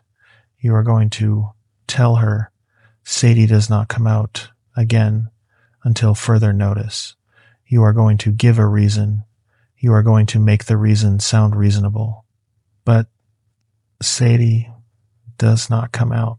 I know. This is not negotiable. I know about the hearing. I know about the file. I am telling you. Sadie does not come out until I tell you it is safe." "I know." He nodded. "I am going to come stay with you on the new moon," he said. "Diane is going to come with me. We are going to bring some things. We are going to be at your trailer that night. We are going to handle this. All right. I want you to spend the next 9 days doing some things. I am going to write them down for you. You are going to do them in order. Do not skip any. Do not put any off. I will check in every other day." "All right." He pulled a small notebook out of his shirt pocket. He took out a pencil. He wrote a list. He wrote slowly, in handwriting that was small and very even. He tore the sheet out and gave it to me. The list had 6 items on it. I did all 6 of them in the order he wrote them down. He left around 3. The wind was up. Pete was on the porch. The figure was warm against my chest. The clouds were starting to come in from the west. I called Marisol that night. I told her Sadie was not going to come out for the rest of the summer. I told her I had been having trouble with the trailer. I told her there was an animal problem I was working on. I told her I would explain more when I could. I told her I was sorry. Marisol was quiet for a long time on the phone. Then she said, "Jake." "Yeah, what is going on out there?" "It's complicated.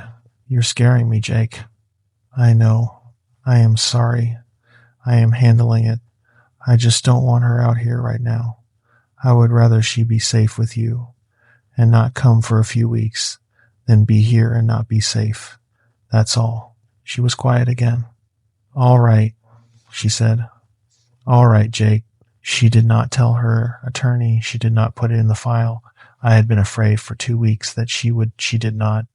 I know she did not.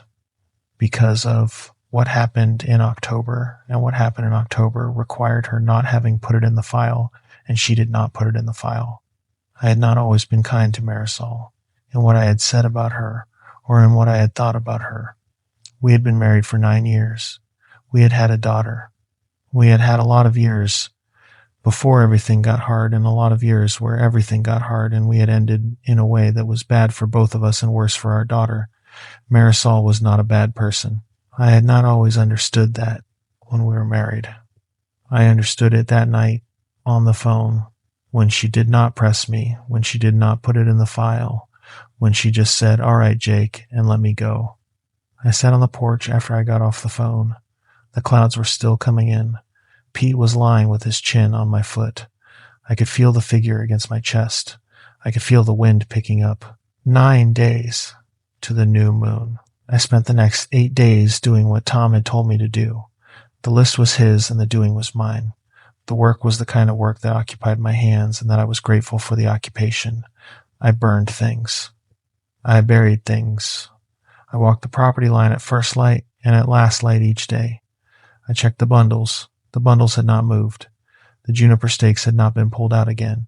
The figure was warm against my chest most of the time, and warm enough sometimes that I could feel the small heat through my shirt, the way you feel a flashlight someone has been holding in a closed fist. The thing did not come close to the trailer in those 8 days. I saw the coyote twice at the south fence at dusk, sitting at the BLM side and watching, and I did not turn on the porch light, and I did not raise the rifle. I just stood at the window and watched it. It sat for an hour the first time, and an hour the second. Then it went. There were no tracks. There were never any tracks. I called Marisol twice in those 8 days. We did not say much. She asked how I was. I said I was working. She asked when Sadie could come back out. I said I did not know yet, but soon. I hoped soon, but I needed her to give me time. She said all right. She said it the way she had said all right to me when we were married, and she did not believe me. I did not blame her. Marisol did not put Sadie on a plane on the 9th day. She did not. Marisol kept Sadie home. She kept her word. What happened was different. On the morning of the 9th day, which was the day of the new moon, I drove into Gallup for supplies. I drove in early. I left the trailer at 5:30. Pete came with me. He had not been to town in a month. He sat on the bench seat with his head on my thigh, and when we hit pavement on County Road 43, he lifted his head and looked out the windshield like a person noticing the world after a long sleep. I went to the feed store and the grocery store and the hardware store. I bought what was on Tom's list. I bought some other things. I bought a 6-pack of Coke for myself and a quart of vanilla ice cream for the cooler and an apple for Pete. I bought a new battery for the truck in the equipment shed in case I needed it. I bought a box of 30-30 shells. The man at the hardware store rang me up and looked at me and said nothing, and I appreciated that. I got back to the truck at the grocery store parking lot around 9 in the morning. I put the bags in the truck bed. I got in. Pete was sitting up in the passenger seat. I had left him in the truck with the windows cracked. He was watching a woman push a cart across the parking lot. I gave him the apple. He took it carefully in his front teeth and lay down on the bench seat to work on it. The cell signal in Gallup was good. I had not had cell signal in over a month. My phone was in the glove box. I took it out. I turned it on. It loaded. I had 11 voicemails. Most of them were old. One of them was from that morning. The voicemail was from the woman who ran the airstrip. Her name was Sue. I had spoken to her a couple of times. She had told me her name and her hours and her radio frequency. I had her number written down in the glove box. The voicemail said this: "Hi, Jake. This is Sue from the airstrip. Your daughter is here. She came in on the 8:15 plane. Her mother put her on the plane in Gallup, and I just got off the phone with her. She says you told her you wanted to do this weekend after all. Said you called her last night. Anyway, Sadie is here. She's eating a granola bar in my office. She's a sweetheart. I can keep her here a couple hours. If you can't come right away, but you might want to come on up. Bye. I sat in the truck. I held the phone. Pete was eating the apple. He stopped eating the apple. He had picked up on something. He sat up and looked at me. I called Marisol. She picked up on the first ring. Jake. Marisol.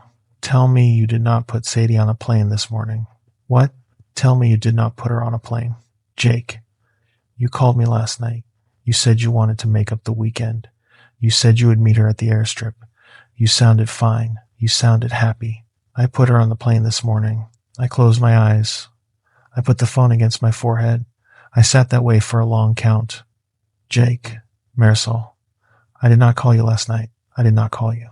She was silent. She was silent for a long time. I heard her breathing. Jake, she said, what is going on out there?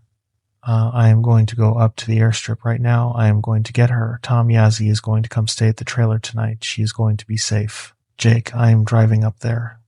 Marisol, don't. The storm is coming in. The roads are going to be bad. You will not get here before dark. I need you to stay in Phoenix. I need you to be at the apartment in case I need to send her back. Jake, please. Marisol, please. She was quiet. I knew that quiet. That was the quiet of a woman who had been my wife for 9 years and who was thinking about whether to trust me one more time about a thing she did not have any reason to trust me about. Jake, yes. I am going to drive halfway. I am going to drive to Flagstaff and stay at the Best Western on Lucky Lane, the one we stayed at when we drove the Grand Canyon. I am going to be at that hotel by 4 this afternoon.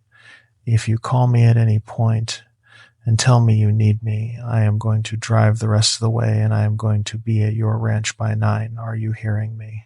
Yes. If I do not hear from you by 8 tomorrow morning, I am coming the rest of the way. I am not waiting longer than that. Are you hearing me? Yes. If you have Sadie at the airstrip waiting for me to pick her up at 8 tomorrow morning, that is fine. If you have her at your ranch and I have to drive out and get her, that is fine too. But I am coming if I do not hear from you. Are you hearing me? Yes. All right. I am hanging up now. I am going to call work and tell them I am going to be at that hotel by 4. Be safe, Jake. You too. Don't let anything happen to her, Jake. I won't. We hung up. I sat in the truck. The phone was still in my hand. I looked at the phone. I scrolled through my call log. There was no call from me to Marisol last night. I called the satellite phone number that I had at the trailer. I did not expect anything to happen. It was a number that only worked if the trailer's satellite phone was on and pointed at the right part of the sky. I let it ring. It rang for a long time. Nobody picked up because nobody was at the trailer. I drove up to the airstrip. It was about 30 miles. I drove it in 25 minutes. The whole way I was watching the western horizon. The clouds were building. They were the high black anvil kind. The storm was coming. I pulled into the airstrip lot at 5 to 10. Sue was at her desk in the shack with the windsock. Sadie was on the floor in the corner of the shack with Pete's old food bowl in her lap. Sue had given her a bowl of pretzel sticks. She had eaten about a third of them. She looked up when I came in. She did not run to me. She got up. She walked over carefully. She put her hand in mine. Hi, Daddy. Hi, Monkey. I looked at Sue. Sue was watching me. She was about 60, white-haired, with a sun-creased face and a coffee cup in her hand that said World's Okayest Grandma on it. Sue. Hi, Jake. Thank you for keeping her. Of course. You all right. I am fine. There was a misunderstanding with her mother. I appreciate you keeping her. Sue nodded. She did not believe me. She did not push. You driving back the regular way? Yes. Storm's coming in. I know. We'll be down before it hits. You take care. I will. I picked up Sadie's bag. I picked up Sadie. I carried her out to the truck. Pete was on the bench seat. He saw her through the windshield and he stood up. His whole back end was wagging. I set Sadie on the seat next to him. He licked her face. She held him. She did not say anything. I got in. I shut the door. I started the truck. I sat there for a second with my hand on the gear shift. Daddy, yes. How come you didn't pick me up at the plane? I didn't know you were coming, monkey. Mom said you wanted me. I know she did. Did you not want me? I closed my eyes for a second. Sadie, I always want you. I just didn't know you were coming today. That's all. Now I know, and I'm glad. Okay. I put the truck in gear. I drove out of the lot. The sky to the west was getting dark. I called Tom on the satellite phone the second we were back at the trailer. He picked up on the second ring. I told him what had happened. He was quiet for a second. Then he said he and Diane were already on their way. He had felt something at 4 a.m, he said. He had been up since then. He had been waiting for me to call. He and Diane arrived around noon. They had 2 duffel bags in the back of the F-250 and a cooler and a big galvanized bucket and a tied bundle of what looked like dried branches. Tom carried the bucket. Diane carried the bundle. I got the duffel bags.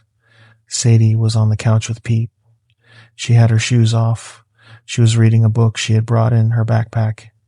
The book was a chapter book about a girl who solved mysteries. She did not look up when Tom and Diane came in. She did not look up when I introduced them. She said hi without looking. She kept reading. She had not been a kid like that until that morning. Diane went over to her. Diane sat down on the couch on the other side of Pete. Diane said something to her that I did not catch. Sadie put the book down. She looked at Diane. Diane said something else. Sadie nodded. Diane put her hand on Sadie's head and left it there for a second. Then Diane stood up and came over to where Tom and I were at the kitchen table. She's okay, Diane said. She is more okay than she should be. She is a strong little girl. She is. She does not want to talk about it. I told her we are going to be here with you tonight. I told her we are old people who do not have anywhere to be. I told her we are going to make a pizza. Tom was already opening the duffel bags. He laid the things from the duffel bags out on the kitchen table. There were things that looked like roots. There were things that looked like dried meat. There were pieces of charcoal. There were small bundles tied with red string.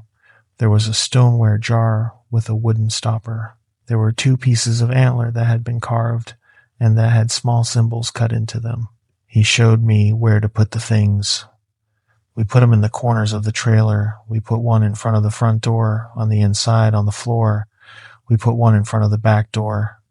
We put one in each of the windows. We put one on the floor next to the cot in the living room and one next to the bed in the bedroom. We did not put anything outside. Tom said the outside was a lost cause. Tom said we were going to make the inside a different place tonight. Tom said the difference was what would matter.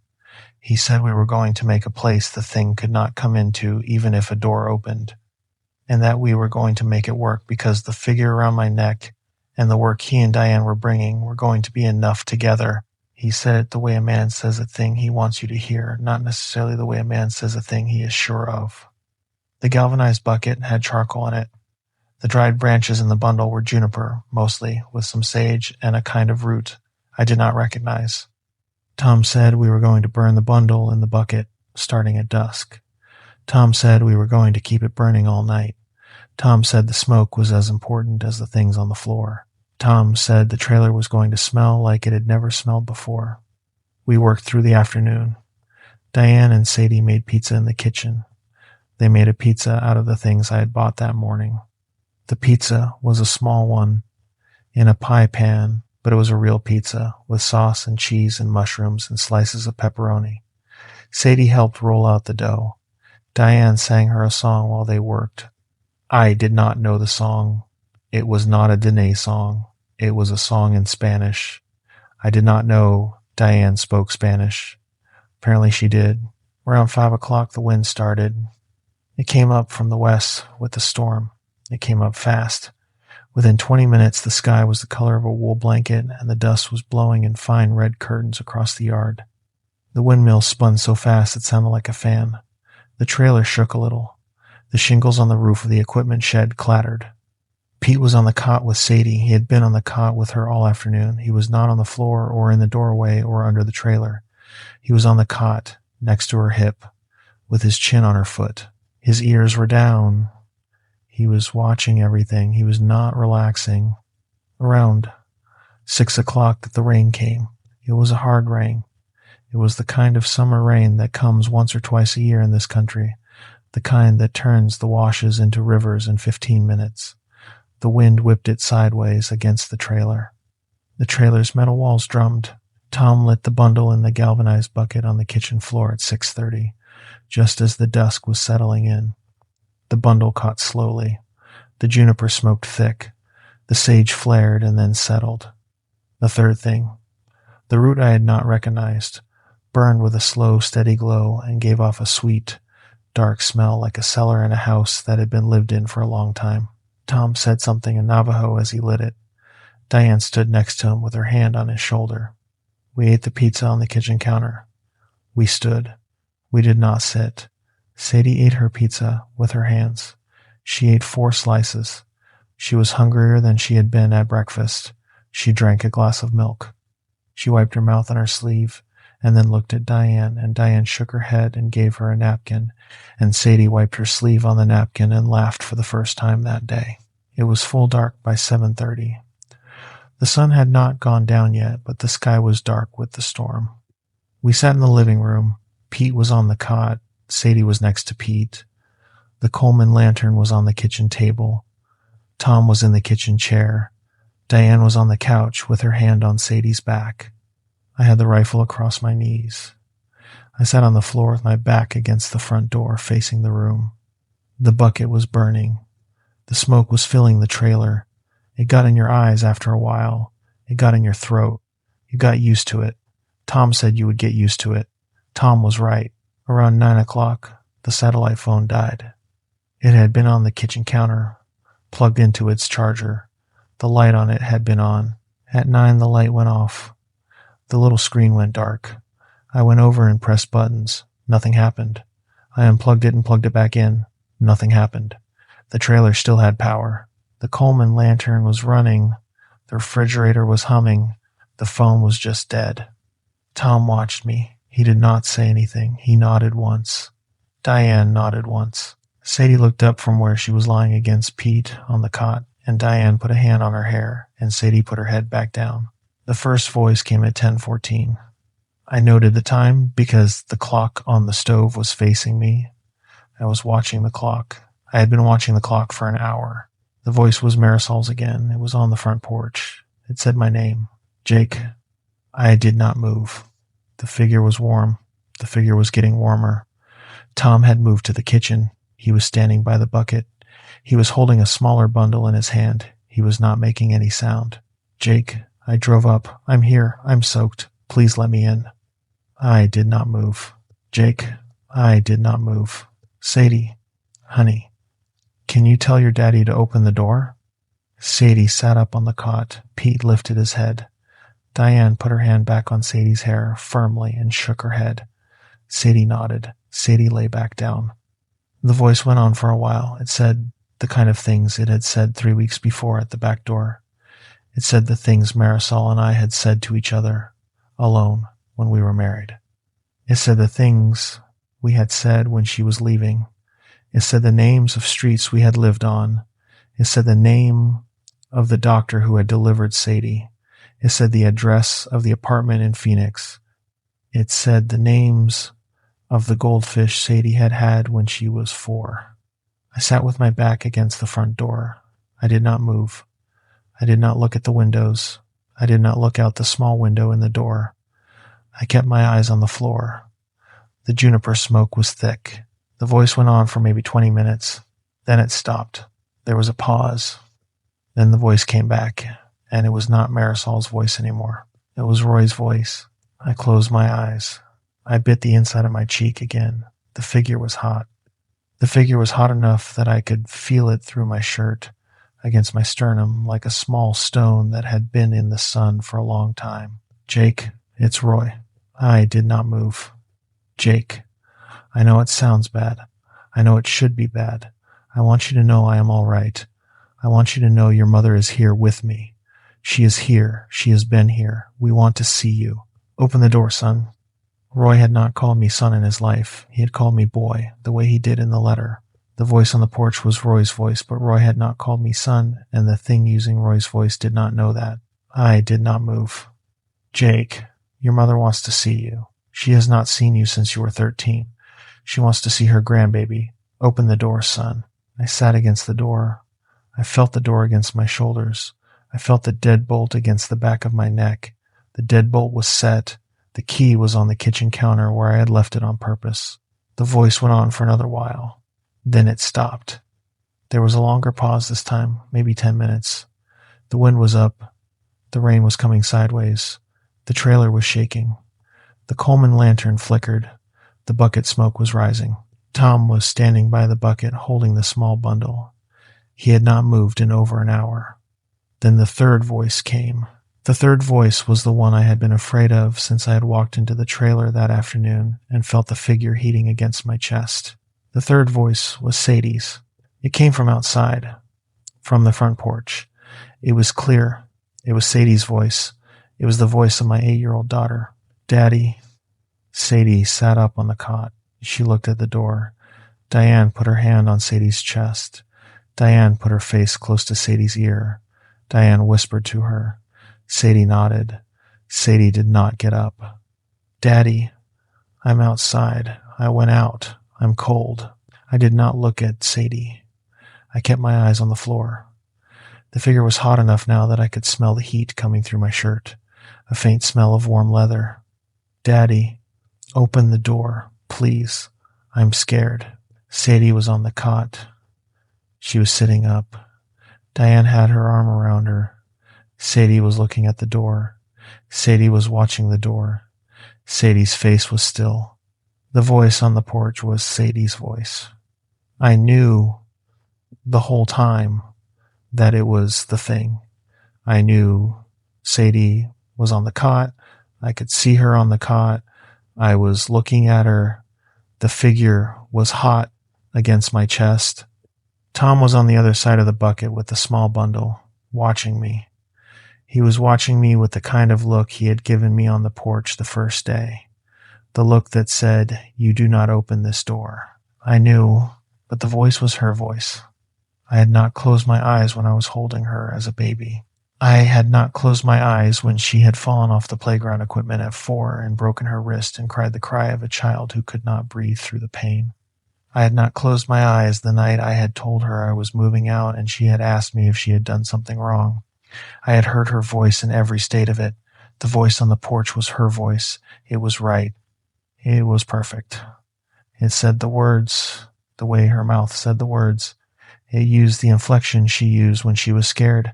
It used the slight catch in her throat she got when she was about to cry. It was perfect.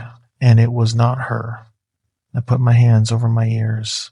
I put them hard. I pressed. I could still hear it. Daddy, please. I sat against the door. Daddy, I want my rabbit. I left my rabbit out here. I went out to get it. Please open the door. Sadie's rabbit was in Sadie's lap on the cot. I had checked twice. The voice went on. It cried. It begged. It used the rabbit. It used Pete's name. It said Pete was hurt outside, that Pete had gotten out, that Pete needed help. Pete was on the cot. Pete was watching the door with his ears flat and the same low sound coming out of his chest he had made under the trailer. I sat against the door. I did not open the door. I did not get up. The voice went on for a long time. The figure on my chest was hot. It was hot enough that it was making a small red mark on my skin. I would find the mark the next morning. The mark would be there for a year and would fade slowly and would never quite go away. A small pale spot on my sternum the size of a quarter, the shape of a bear. The voice went on for maybe an hour. It tried other voices in that hour. It tried Roy again. It tried Marisol again. It tried a voice I did not recognize that might have been my mother's, although I had not heard my mother's voice in 20 years, and I cannot say for certain. It tried Diane's voice, which was a mistake, because Diane was in the trailer, and Sadie could see her. Sadie almost laughed at Diane voice. Diane shushed her. Diane held her closer. Around 11:30, the voices stopped. There was a long pause. The wind was up. The rain was coming. The juniper smoke was thick. Tom was still by the bucket. Then there was a different sound on the porch. It was not a voice. It was a scraping. It was a low, slow scraping, the sound of something being dragged across the porch boards. The porch was not wide. The scraping went from one end of the porch to the other. Then it went back. Then it went around. Then it stopped. Then there was a sound at the front door, right behind my head, right where my shoulders were against the door, right where the deadbolt was, at the back of my neck. It was a sound like a hand laid against the door panel. I felt the door panel move. The door panel of the trailer was hollow. It was a thin piece of metal with insulation behind it. When something pressed against it from outside, the panel flexed inward, very slightly. I felt the panel flex against my shoulders. Not a hand pressing. Something else. Something pressing with weight. The figure on my chest was so hot now that it was starting to hurt. The smell of leather was sharp. Tom moved. Tom moved for the first time in over an hour. He came around the bucket. He came to the front door. He stood next to me. He had the small bundle in his hand. He had a lighter in his other hand. He bent down close to my ear. He did not whisper. He said it in a voice that was meant for me and not for the thing on the other side of the door. "It is going to try the door now," he said. "It is not going to get in. The figure is going to do most of the work. The smoke is going to do the rest. I am going to light this bundle. You are going to hold it. You are going to put the smoke against the door. You are going to keep it there. Are you ready?" Yes. He lit the bundle. The bundle was small. It was wrapped tight. It caught and started to smoke a thick white smoke that did not move the way smoke from a fire moves. It moved like a thing with intention. It went where Tom pointed it. He pointed at the door. The smoke went and pressed against the door, against the panel where I felt the pressure from outside. The pressure from outside came back stronger. It was not a hand. Whatever it was not a hand. It pressed against the door with a slow, steady push that made the panel bow inward against my shoulders. I leaned back into the door. I leaned hard. I pressed my back into it. I held the bundle up against the panel. The smoke went against the metal. I could feel the metal warming under the smoke, not from the bundle, from whatever was on the other side. The pressure went on for what was probably 2 minutes. It was the longest 2 minutes of my life. Diane was praying. I did not know that was what she was doing for the first 30 seconds. She was saying words fast and low, and the words were in a mix of Navajo and Spanish, and I did not understand most of them. But the rhythm was the rhythm of prayer. Sadie was sitting up. Sadie's eyes were open. She was looking at the door behind my head. She was not crying. She was watching. Her hand was on Pete's back. Pete was looking at the door too. The pressure peaked. I felt the panel push hard against me. I felt the deadbolt creak. I felt the door frame creak. I felt the whole trailer shift, a 1/4 inch maybe, on its cinder blocks. Then the figure on my chest got so hot I cried out. I did not want to cry out. I cried out anyway. It was the kind of heat that was on the edge of being a burn. I would find a circular burn the next day in the shape of the bear, with a small bright point of the turquoise in the middle of the heart. The pressure stopped. Not gradually. All at once. The way a hand comes off a hot stove. There was a sound on the porch that was not a sound a person makes. It was not a scream. It was not a growl. It was the sound a coyote makes very late at night when it is calling to other coyotes, but slower and lower, and it went on for a longer time than a coyote can hold a note. It went on for 10 seconds, maybe 15. Then it cut off, like a switch had been thrown. Then the porch was silent. Tom was still at the door. He still had the bundle. He kept the smoke against the panel. He did not move. He did not lower the bundle. He kept the smoke there for what was probably another 5 minutes. He did not speak. Diane did not speak. Nobody moved. Then Tom said, "Lo, it is gone for now. It is not gone for good. We are going to keep the smoke until first light. Nobody opens any door. Nobody opens any window. Nobody looks at a window." "All right," I said. "Jake, yes. You did good. Yes. You stay against that door until first light. I am going to keep the bucket going." Diane is going to stay with Sadie. We are going to be all right. All right. He moved back to the bucket. He fed it more of the bundle and more of the juniper. The smoke kept thick. The lantern flickered. The wind was dying. The rain was softer. I sat against the door. The figure cooled, slowly, against my chest. By midnight it was warm again. Not hot. By 2 a.m, it was barely warm at all. By dawn it was the same temperature as my skin. The dawn came late because of the clouds, but it came. I knew it by the change in the light through the curtains. Tom went to the back door at 6. He stood at the back door. He did not open it. He listened. He nodded. He said, "All right." He went to the front door. He stood next to me. He said, "Get up, Jake. I am going to open it. You stay back. You let me." I got up. My legs were stiff. I had been against the door for almost 9 hours. I moved across the kitchen. I sat down at the kitchen table. The smoke was still in the trailer, but thinner. The bucket was still burning. Low. Sadie was asleep on the cot against Diane. Pete was asleep against Sadie's hip. Both of them were asleep. Tom turned the deadbolt. He turned the doorknob. He opened the door slowly. He stepped out onto the porch. He stood there. I watched him from the kitchen table. He looked at the porch. He bent down. He looked at the boards. He looked at the railing. He stood up. He turned around. He came back inside. He closed the door. He turned the deadbolt back. "There's nothing on the porch," he said. "There's no tracks in the yard. The bundles at the fence are gone. They were burned. There is a black ring where each one was. Burned how? I don't know. We are going to walk down later. We are not going to walk down yet." "All right." He sat down at the kitchen table across from me. Diane was awake. Diane sat up. Pete sat up. Sadie did not sit up. Sadie was deep asleep. We sat at the table. Diane put coffee on. Diane made coffee like it was any morning. She poured 3 cups. She brought them over. She sat down. We drank the coffee. Tom looked at Diane. Diane looked at Tom. They did not speak. They had been married a long time. The rest is the rest, and the shape of it is the shape it had to be. I called Marisol at 7. The satellite phone had come back on at 6:30. I told her Sadie was fine.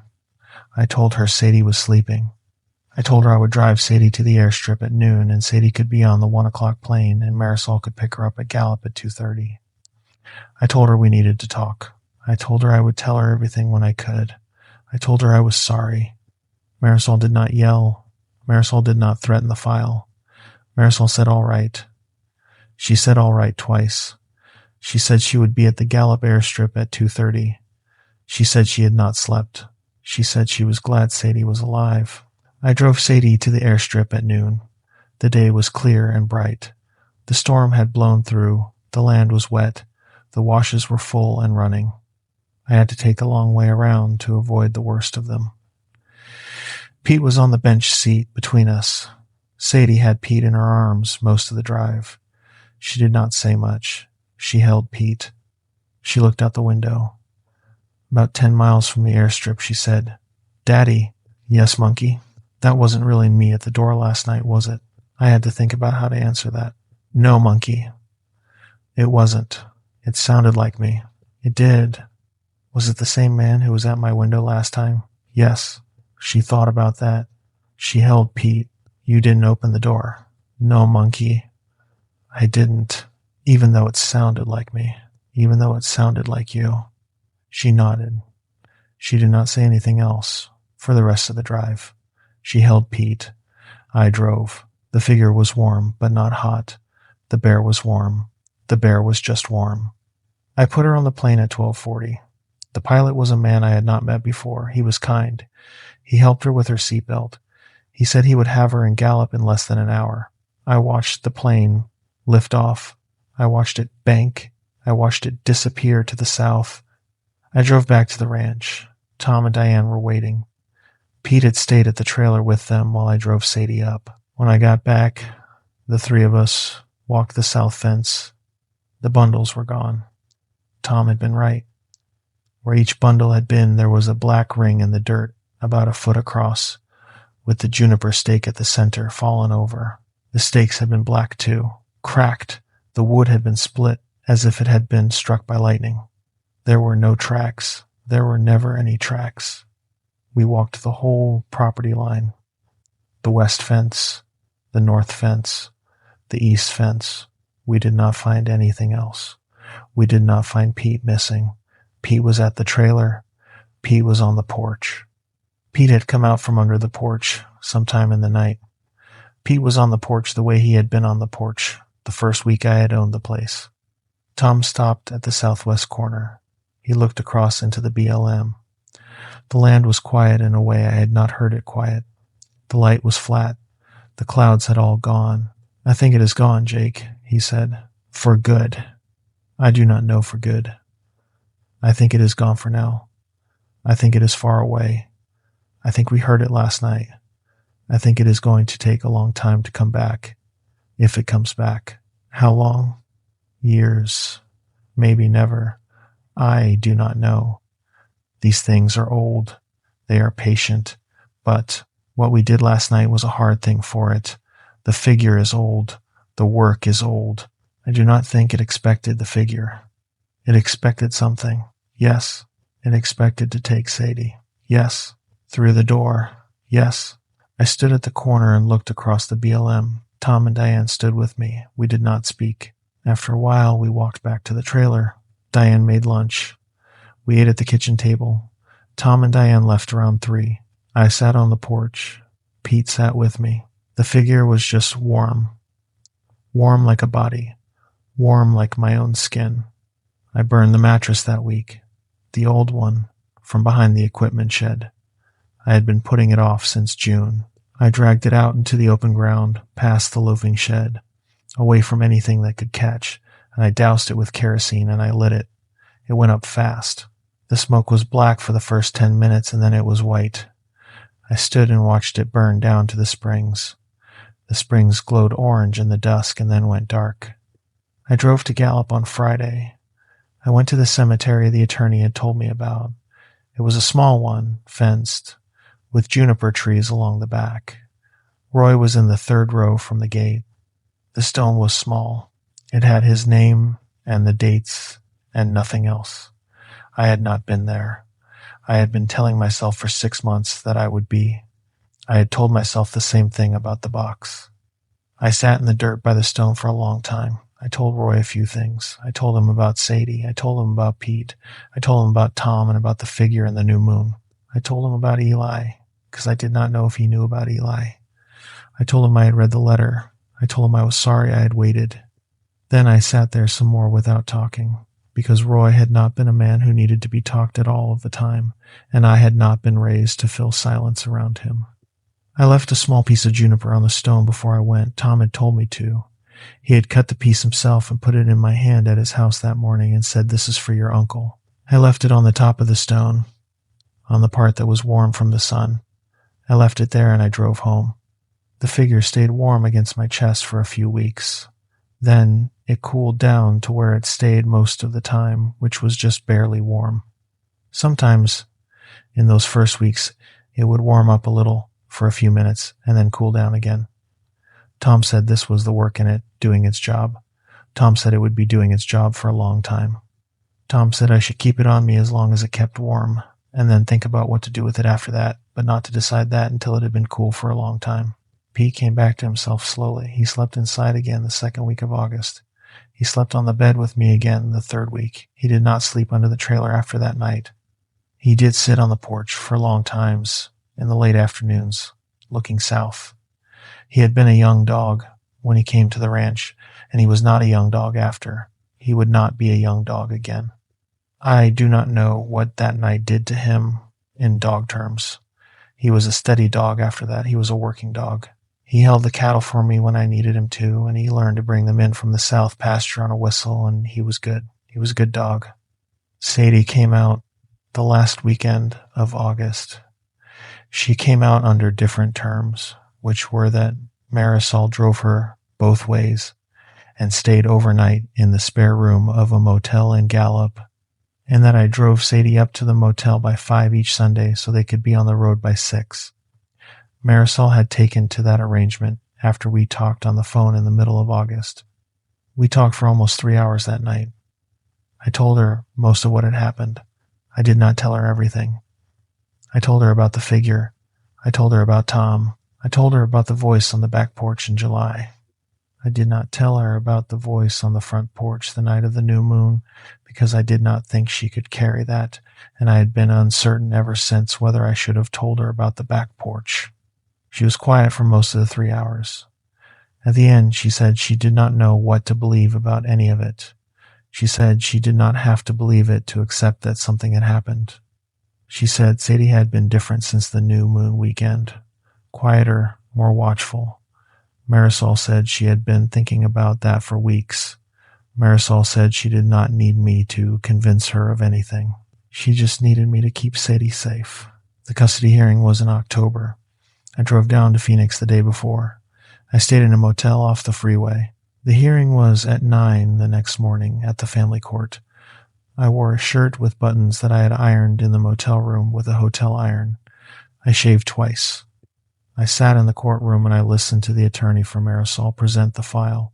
The file was thick. The file went back 2 years. The judge read the file for what felt like a long time. The judge looked up. The judge asked Marisol if she was still seeking full physical custody. Marisol said no.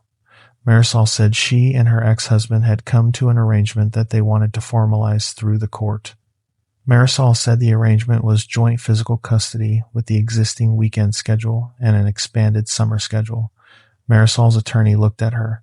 Marisol did not look at the attorney. The judge said, "All right." The judge asked some questions. We answered them. The judge agreed to the arrangement. The judge signed a paper. We walked out of the courthouse into the parking lot. Marisol was a few steps ahead of me. She got to her car. She turned around. "Jake, yes, that is the last thing I will ever do for you that you do not deserve. I know. I am doing it for Sadie. I know. You take care of her. I will." She got in her car. She drove away. I drove back to the ranch that afternoon. Pete was on the porch. The figure was warm against my chest. The cattle were down by the south fence. The bell cow lifted her head when the truck pulled in. She lowered it again. A few more things, and then the rest is the silence at the end. I sold 5 head that fall. I needed the money. I bought a generator and a new water pump for the well and a second satellite phone battery and a chest freezer for the shed, and I had some left over, and I gave some of it to Diane because she asked me to give some of it to a fund she ran for a family in Siley that needed help, and I gave the rest of it to the kids' wing of the hospital in Gallup. I did not give the money to the family in Siley because of what Tom had said about Eli. Tom had told me not to do that. Tom had told me Eli's mother would not accept it. Tom had told me to give it to Diane and to let Diane do what Diane did with it. I went to Tom and Diane's for Thanksgiving. Diane made a turkey. Eli's mother and his sister came over. I had not seen them since Eli's funeral. Eli's mother held my hand for a long time when I came in. She did not say anything. I did not say anything. We sat at the table together and ate turkey. Sadie was there. Marisol had let me have her for the weekend. Sadie sat next to Eli's sister, who was 16 and patient with her, and they made paper turkeys out of a brown paper bag that Diane had cut up. I went out to the porch after the meal. Tom came out with me. We sat in the chairs. "How is the figure?" he said. "It is warm. It is just warm. It has not been hot since August." "Good." "Tom." "Yes." "Is it gone?" He looked out at his cottonwoods. They were bare. The leaves had been gone 2 weeks. The wind was coming up. "I think it is far away, Jake," he said. "I do not know if gone is the word. I do not think things like that are gone. I think they go to other places. I think they get smaller for a while. I think they go quiet for years.